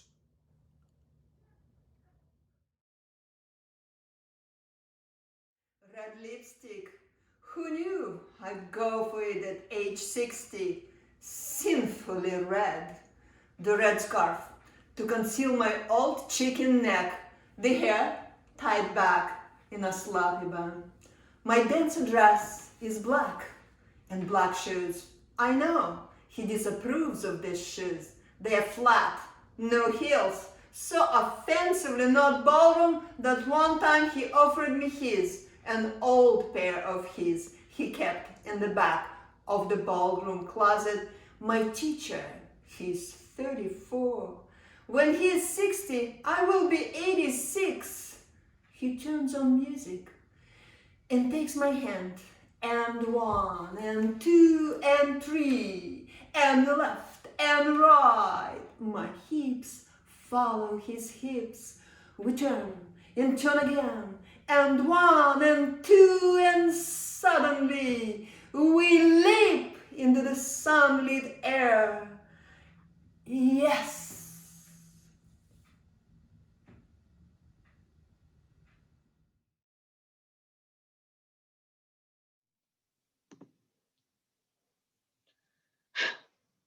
I asked that idiot Brian for a raise, and he said, N-O, period. When I objected, he cut me off saying, what part of no don't you understand? Insulting. But I replied, thank you for asking.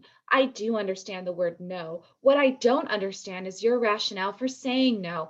I don't understand why your answer is not subject to discussion, and I don't understand why you would talk to me in that tone of voice. He told me that I couldn't speak to him that way. I replied that I wondered if he understood the word couldn't, because obviously I could. I just had. Then I asked him to excuse me, and I took out my cell phone. As I dialed, Brian started to complain, but I shushed him, saying, please, Brian, I'm on the phone. When the call was answered, I said, hi, Janice. Yeah, it's Claire calling to say I accept the offer. I'll call back when I can start. I have to wrap things up here. I got off the phone, and he asked me to give 2 weeks notice, and I replied, no notice. He said 2 weeks notice was traditional, but I shook my head and I said, what part of no don't you understand? Hi everyone, I'm Mel, and I am in pretty deep with black magic. Isn't this the part where everyone says, hi Mel? No? Oh, right, okay, well, I guess if I'm gonna give myself an origin story. No? Right. Well, we aren't superheroes. I'm here at Spellcasters Anonymous for a reason, and that is to stop casting, start adapting. Interesting slogan, by the way. I mean, I get that we're adapting to life without magic, but never mind. Moving on. I am here to get help. I've been a practitioner for a few years, but I've never tried anything serious. I can do some small curses and enchantments, but nothing like crazy. I mean, we're not evil, right? We're just people who made a wrong choice or got lost on the way to church, you know? Well, about a week ago, I was stupid. I got so sick of, well, everything. I decided to try a summoning spell in my apartment. I know. Don't at me. The spell worked. It worked really well. A little too well. I actually kind of opened a portal in my bedroom. Demons, creatures, humanoid winged things have poured out of my closet for 6 days. I don't know how to stop it. I am so scared, and I'm begging for your help, please. I just need a full coven to help me close the... No? I get it. I get it. Wrong time, wrong place. I offered him coffee that night. Mistake. I thought we were dating and he was a friend. I saw him a few more times after the incident. I don't know why, because I never felt good about him or myself after it happened. Maybe I was just trying to feel something. Anything. He never kissed me or touched me again. I felt an undercurrent fear when I was with him. I refused to let him know I knew what he did, and I was just going along until he finally went away. I humored him, just like my mother taught us to react to my hot-headed father. Just humor him, and he won't get mad. If I speak the word, maybe I'll stop feeling like a wounded animal trying to find my way to a safe haven. But I can't say it. Not yet. It's been a year. Maybe soon I can say the word. I said no. But he did it anyway. No means no, you know? No, I don't think you know. If you knew, you'd know I'm not only saying no, but you'd know I've done everything I can to give you all the context clues that my no is not just a no, but a no. Not now, not here, not maybe, not now with a potential for yes later, but a solid no. I know I'm pretty. I know you think that I'm pretty. And you should know by now, every woman knows just by the way you look at her, that gaze that goes from her nose to her toes, but just lingers long enough on the way down to gaze upon the feminine parts, knows you want her. But know this, I dress knowing that I'd be saying no to you and all the others in your tribe today. It's no accident I wore this baggy sweatshirt, and I know you can see the stains on it. And the headphones. Did you notice them? Do you know why I wear them? Because I don't know any other way to let you know I don't want to talk. I chose my outfit because I've no interest in being seen by you. I picked the most isolated treadmill and set it to the highest speed. So you know I have no interest in conversation. No means no. And if you know how to pay attention, you really don't have to make me say it.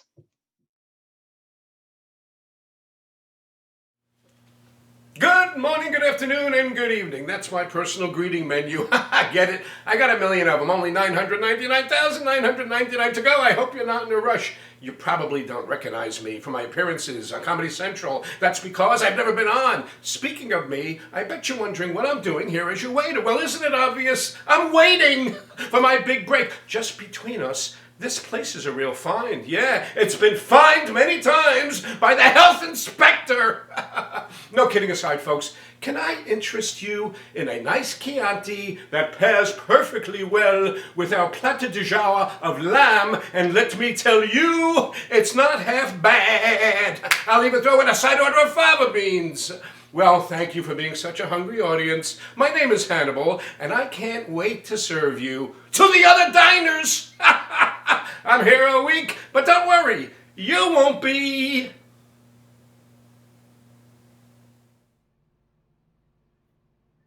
You want to know why I became a librarian? To help people. The new John Grisham? Let me look that up for you. A book on sulfur for your report? I'm pretty sure we have that. But what they don't tell you in library school is how much else there is to it. We don't just check out books. We check out toolkits and toys. We don't just do story times. We offer classes in parenting and citizenship. In the winter, we're a warming center, and in the summer, we run the school lunch program. I'll bet I'm the only person you're ever going to meet who has an MLIS and a food handler's license. Today, a guy came up to the desk and asked, "What time does the library stop serving breakfast?" And for a second, I was afraid we'd started to do it and nobody told me. And there's the people asleep in the aisles, and the condoms all over the floor of the teen room, and the porn addicts hogging the computers, and the woman who was turning tricks in the men's room for drug money. Your public library. It's not just for readers anymore. Flower Lane Burger King. The orange corduroy uniform, the visor. And when they let me work the drive-thru, this was my basic ask. "Welcome to Flower Lane Burger King. May I take your order? Do you have any coupons?" I'd ring up their meat and their fries and their Pepsi. And then, my special ask. "Would you like to try my apple or cherry pie with that?"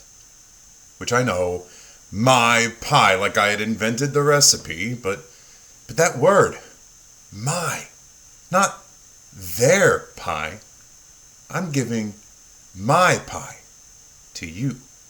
which means, the clarity of that exchange made it my best job ever.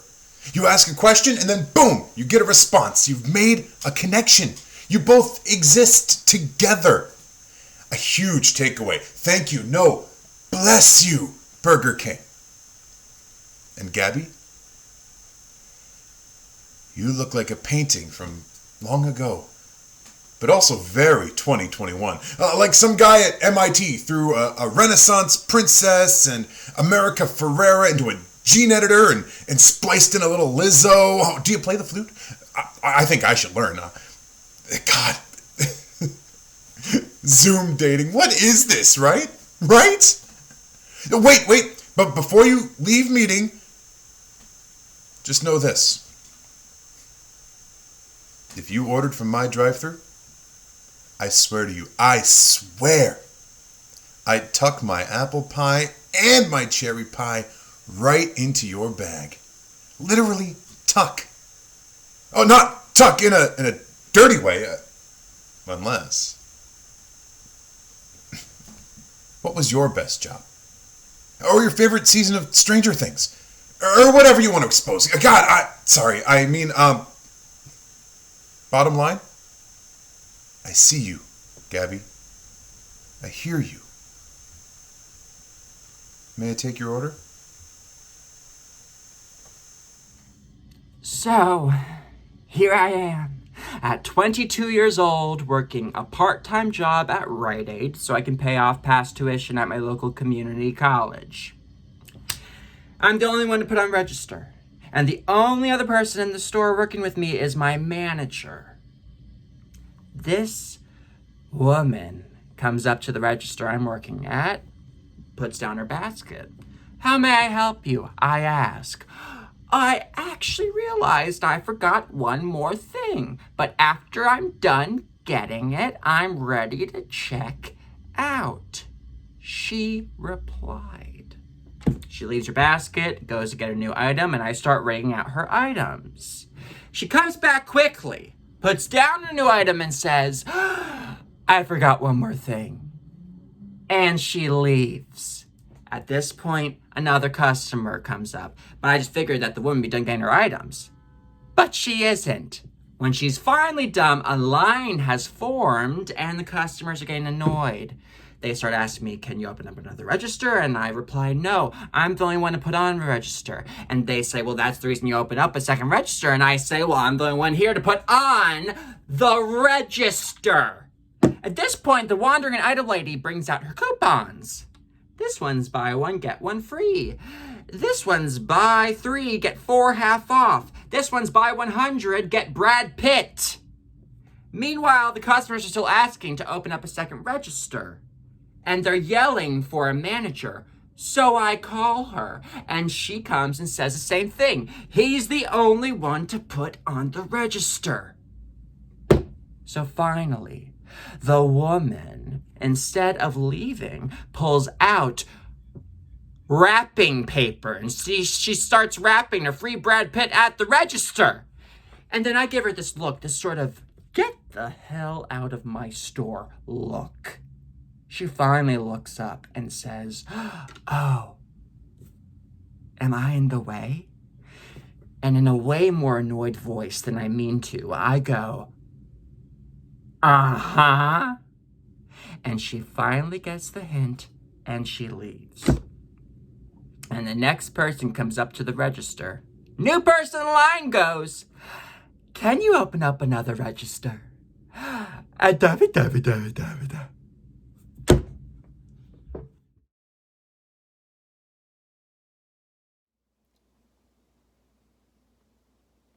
I never thought you'd catch me.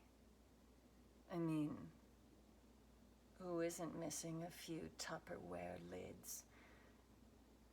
I certainly didn't mean to murder him with it. But I had just gotten new Tupperware and was putting all those beautiful matching sets in the closet, and he comes in and pesters me about how much it cost and how the old set was fine. It wasn't fine. All those missing lids. but he just kept complaining about money. And that was it. I lost it.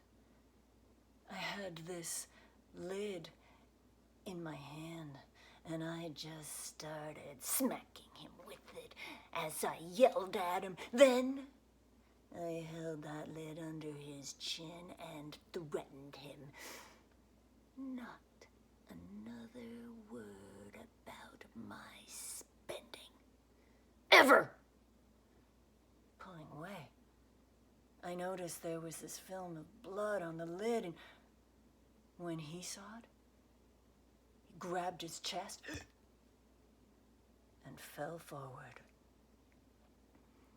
I know he had a bad heart, but there was still this murder weapon with his blood on it, and I got scared. I was going to put it away with the rest, but that's not really a good hiding place.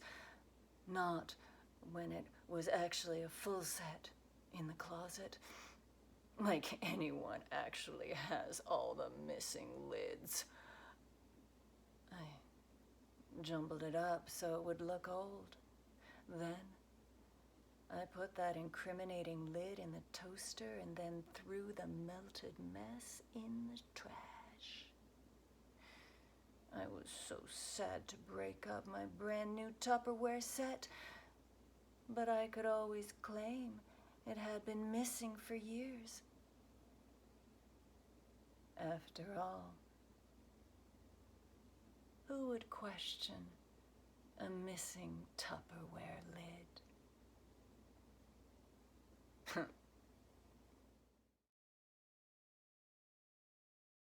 Do you feel like your world is crumbling? Is this pandemic making you stale? You tired of just loafing around?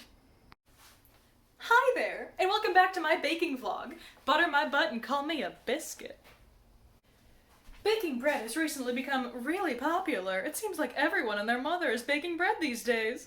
So, I made a sourdough loaf with a sourdough starter, which is basically a mixture of flour and water. Let's go check on my loaf and see how it turned out.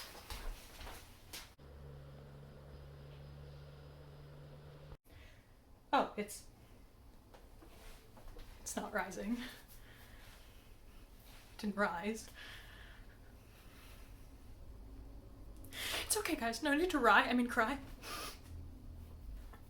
Why am I so sour dough? I should just learn to roll with it. At yeast, we still have the flour. Note to self, no more bread puns. All right, bread. It's just you and me here. I get it. You had a little stage fright. How many breads go on TV? There's not that many roles for them, you know? Ah, sorry. No more bread puns. You don't need to be afraid. I know you can rise.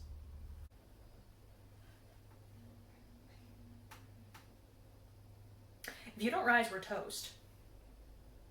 Well, I am. You're not toast. That's not even a pun. We're literally doomed. Look, you are a mixture of flour and water. I made you from a sourdough starter, so start doing something. You and I got a lot in common, bread. Guess I'm not doing much rising either. I'm just sitting here, talking to bread. Oh well. Guess we'll just have to do butter next time. You know, sourdough, you're not the only one who can be a starter. Kindness when I was growing up came in the form of bread. It was always such a joy to watch my mom interact with our mail person or our mechanic. At the end of every transaction, she would present a fresh homemade bread. Sometimes it was cinnamon raisins, sometimes sourdough, sometimes whole grain, but whatever the type, it was always fresh and thoughtful. And to watch this joy, this elation that came on their faces was such a gift to me as well. So recently I had to bring my car to the family mechanic, and my mom said, oh, bring Chris some bread. He loves the cinnamon raisin. And I froze and felt such a discomfort. And I wonder why I didn't have the courage to be the giver myself. And it wasn't until recently I realized I wasn't ready to give. I couldn't, and I didn't embrace the one thing that my mom did, which is vulnerability. Vulnerability is the key to kindness, to genuine connection, and to gifting a damn good bread. It was once, we're told, the staff of life. Hard-working peasants ate 2 pounds a day as the mainstay of their diet. Big, round, crusty loaves, heavy with the coarseness of the bran and suffused with the sweetness of the germ. Today we buy imposters, soft, flabby, sweet white rectangles, carbs to be avoided by diabetics. Nothing like the gutsy loaves that sustain the poor. Which is why I eat only bread I bake myself. The whole wheat fortified with cornmeal and molasses. The dark rye so dense it scarcely rises. Or my only all-white loaf, the no-knead, slow-rising bread that bakes covered in cast iron to create a firm, hard crust. Intoxicated by the aroma of the yeast, mesmerized by the alchemy of the dough, transformed to bread. I shape and bake the loaves and then slather slice after slice with golden sweet butter while they're still hot and fresh from the oven. And it's then I imagine myself, a frugal peasant, eating my simple meal of bread and gruel while knowing how none of those workers would ever live as long as I.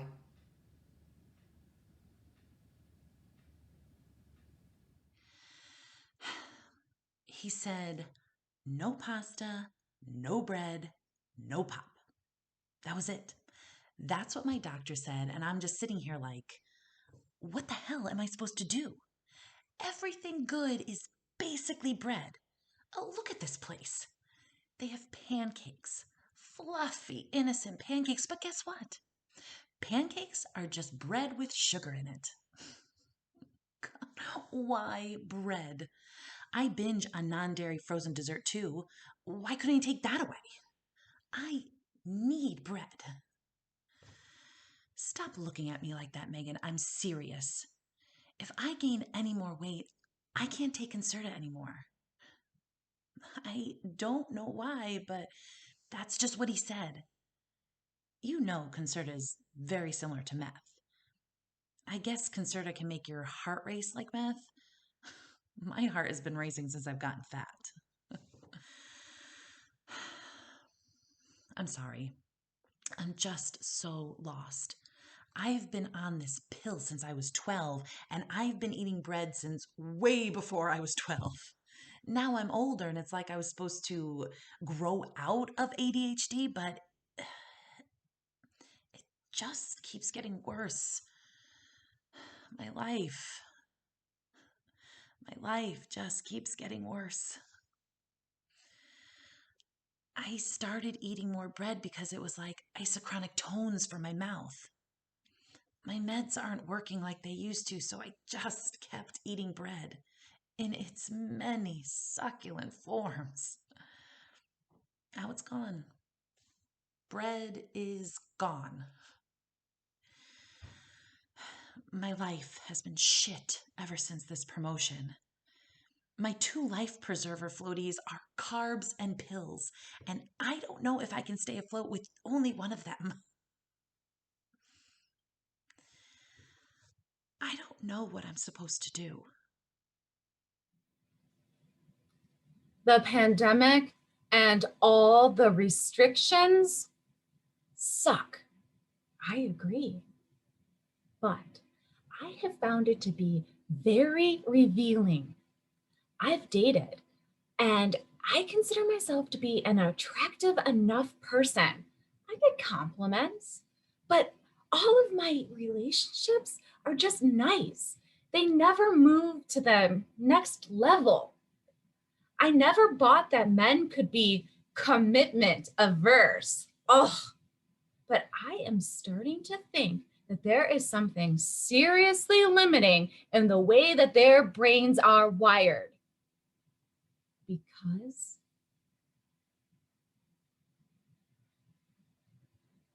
bread. See, when COVID happened and we were all stuck at home, I started baking bread. It was something I had done in the past, but I really got into it. And I was good. The kitchen, the whole house smelled great all the time. I enjoyed it so much, I made way more than I could eat, so I started giving loaves of it to friends. Whole wheat, sourdough, olive. I gave bread to married friends and single friends and to single guys, some of whom I had dated in the past or whom I had been seeing casually when the coronavirus hit. Here's the thing. I ramped up my baking in those chilly winter months, and in the last few months, I have had 4 proposals of marriage. Hey, can you spare some bread? You, stranger. I'm sorry, I don't know your name, and I never will. We won't meet at a party, a PTA fundraiser, or a shopping mall. So I'll never know your name, nor you mine. So, works out well, right? Right. Because here's the thing. We seem like strangers, but we're not. Actually, I'm you. I'm you without birthday parties. Onesie PJs, the kind with the feet. Teddy bear named Bear. Boo-boo kisses, playgrounds, ice cream, apple picking, Santa's village. I'm you without homework times, nightlights, Care Bear toothbrushes, tubbies or bedtime stories, teachers' conferences, graduations, proms, or after parties. Because what should have come before the party didn't. I'm the not you. With a dependable car, dressed for success, meaningful work, cool apartment. So, when you see me on the street, like now, I wonder what you see. Because when I look at you, I see me. And what could have been. Thanks for the, $1. No, Monsignor, it's not a hymn, but we have to play this song today. My parents met at a bread concert. Reunion tour of 77. Mom 16, Dad 18. After the show, inspired by I Want to Make It With You, I'm conceived. Because of bread, my name is Aubrey. And Aubrey was her name. People call me Audrey, but I'm like, no, it's Aubrey, like the song. As a lullaby, my mom would sing, Baby, I'ma Want You. You made me laugh, you made me cry, you taught me why.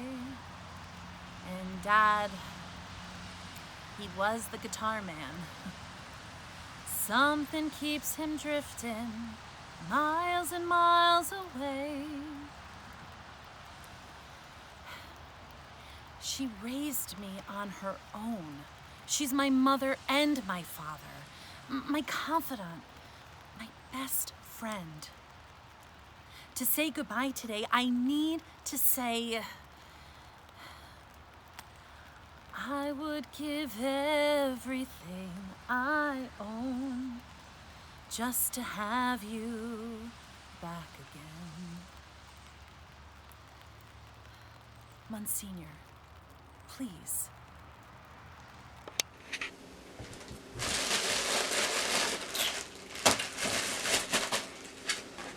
Please excuse my depression room. Everything has its place. Like, beer lives under the bed, soup kind of lines the side like a moat made out of aluminum. The bread stays on the bed. Like, I like to have something soft next to me at night. I tend to lie awake, my thoughts drifting back and forth between I'm not doing enough and what's the point anyway. I really only venture out of the kitchen to get like cold drinks and bologna. I call my room the pantry. Not just because it's home to various boxes of like pasta and other non-perishable items, but it's also home to me. And I am what the kids would call a snack. Not 100% sure what that means, but I'm pretty sure it's a compliment. Honestly, people have this like misplaced pride in their rooms. Like, my room is a temple. It's my happy place. Or like, ugh, and these people, they are the worst. My room is my sanctuary. Get out of here with that garbo. Sanctuary. No, it's not. What makes your room so special? What? You can see the floor. What do you think? You're better than me? Bodies just end up worm food anyway, you know? And our spirits, if like you believe in that stuff, like, it's not like some guy is standing there at the pearly gates with a clipboard of like the world's cleanest bedrooms. Like, sorry, Mickey, you're out. Messy room, you see. Please. None of it matters anyway. None of it does. Delicious. Nothing feels better than when you're full of bologna. Years ago, I went to this lunch place. You know the kind, with a bakery and cafe. So I'm waiting in line. A woman in front of me says to her boyfriend, "Wouldn't it be nice to get one of those fancy loaves of bread?" There were dozens of options, sourdough, baguette, you name it. The boyfriend looks around, says, "What do we do with it?" "I don't know," she says. "Make some sandwiches?" The boyfriend says, "How am I supposed to make a sandwich with uncut bread?"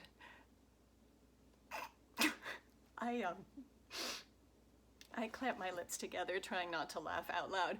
Immediately, I start to text my husband about it, shaking from the effort to appear nonchalant.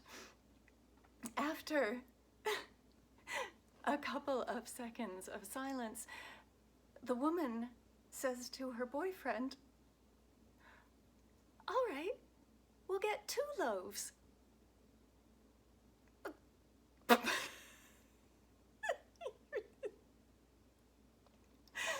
Before or since, I have never heard of any 2 people who deserved each other more.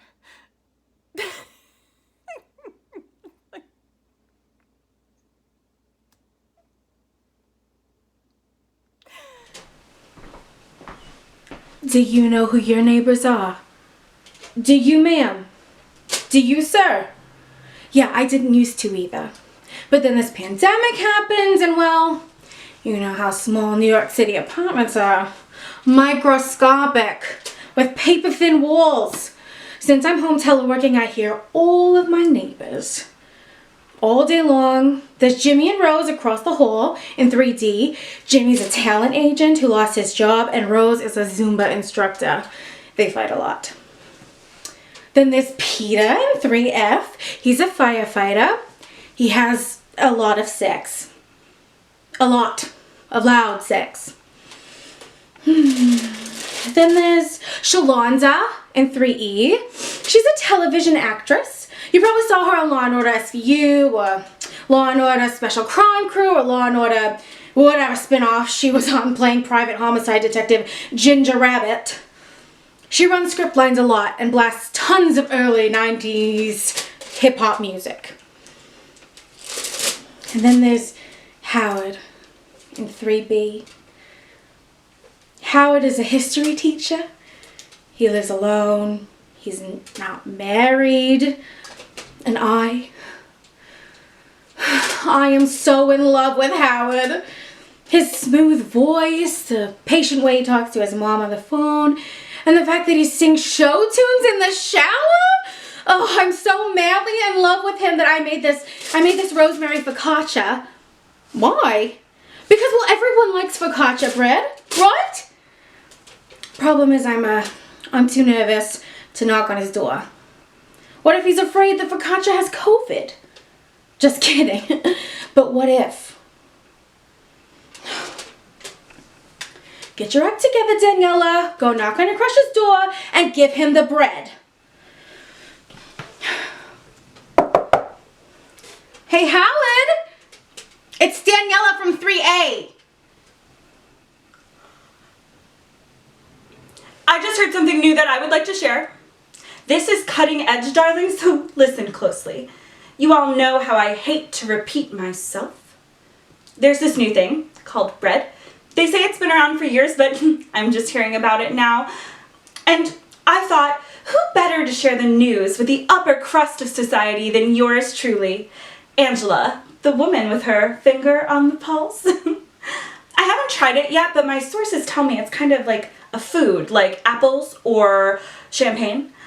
You may think it half-baked, sour, or doughy even, but this socialite has reason to believe it's going to be very in vogue soon, and I wouldn't want anyone here to be caught off trend and left with the crumbs. You can thank me later. But for now, a toast to always being in the know.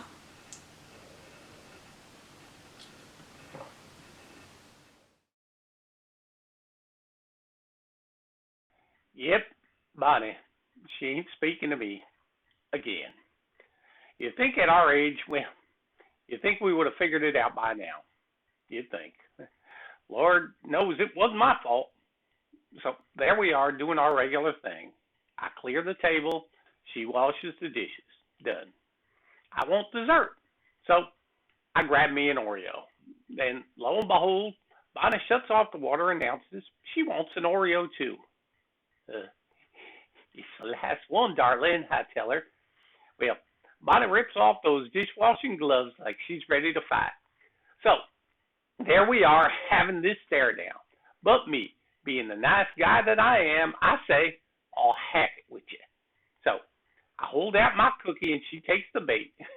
Then, staring, waiting, and yes, hoping and praying, we pull that cookie apart. Yes, get this. All that creamy white filling stuff is on my side. Hers, nothing. Nada. So I pop that sucker in my mouth. Whoa. Then I look at my darling Bonnie, and she's giving me this go-to, well, you know where. Look. Then she drops, throws her cookie at my feet, turns and walks away. Yep, I'm in trouble. And yep, she's not speaking to me. Again. Hey, darling, I brought you a present. Double stuff right here. Uh-huh. Hey, darling, you're going to like this. Mm-hmm. Yep, I'm a good husband. Double stuff.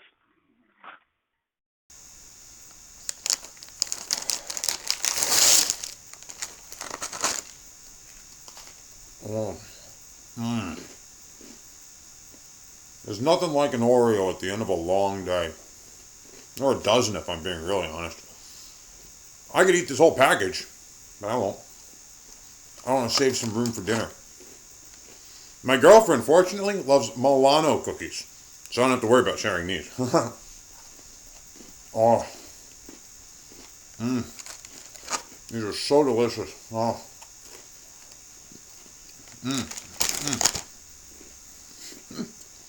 The cream center is my absolute favorite part.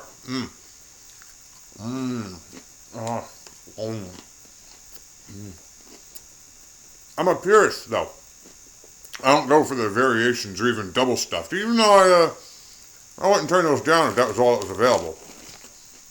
But they even have a carrot cake version, which is downright bizarre if you ask me. Oh, I've eaten most of the cookies already. Oh, I don't have that much time for lunch at work today, I guess you could say I brought my work home with me. I'm a Cookie Monster impersonator at kids' parties. Cookie! I'm also a DoorDash driver in my spare time, if there aren't enough parties available. It's definitely more fun than being a DoorDash driver. However, I did see a DoorDash commercial with Cookie Monster and so wished I could have been in that. Granted, they just needed a Muppet and not a grown man in a costume. Oh, I think I hear my girlfriend at the door. I better get rid of these crumbs and toss this package. Oh, so much for not eating them all. Have you ever eaten an Oreo before? I'm only asking because, well, you ate that one like a boring person. I mean, you didn't even dip it in milk. You didn't even eat it with peanut butter. You didn't even scrape the cream filling off the cookie and separate it into two halves and eat one and then the other. You didn't even pop the whole thing in your mouth, savoring one spectacularly delicious bite. No? I don't mean to sound weird or anything, but is there anything fun about you? Have you ever had an Oreo truffle? Or have you ever ground up Oreos and sprinkled them on vanilla ice cream? Or my personal favorite, deep fried Oreo. Reminds me of summer and being outside. Now I know this sounds like a weird and small thing, but if you can't enjoy something as simple as eating an Oreo, I don't think this relationship thing is going to work out between us.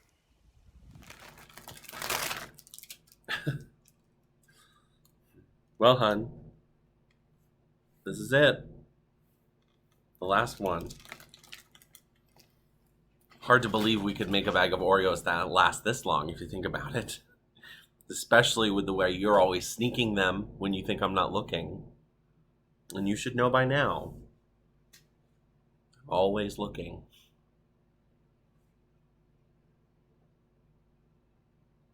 It's not like there's much else to look at these days, you know? I try to get out and go for a walk now and then, but somehow I always wind up here. You don't seem to mind, though, which is good, because I'd probably still come by every day anyway.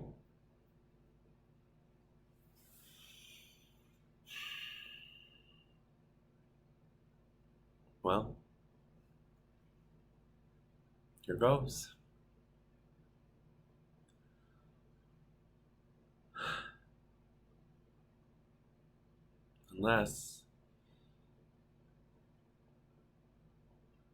Unless you want it.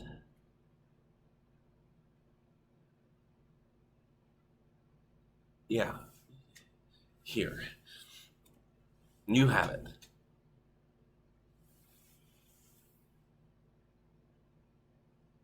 They don't really taste the same without you.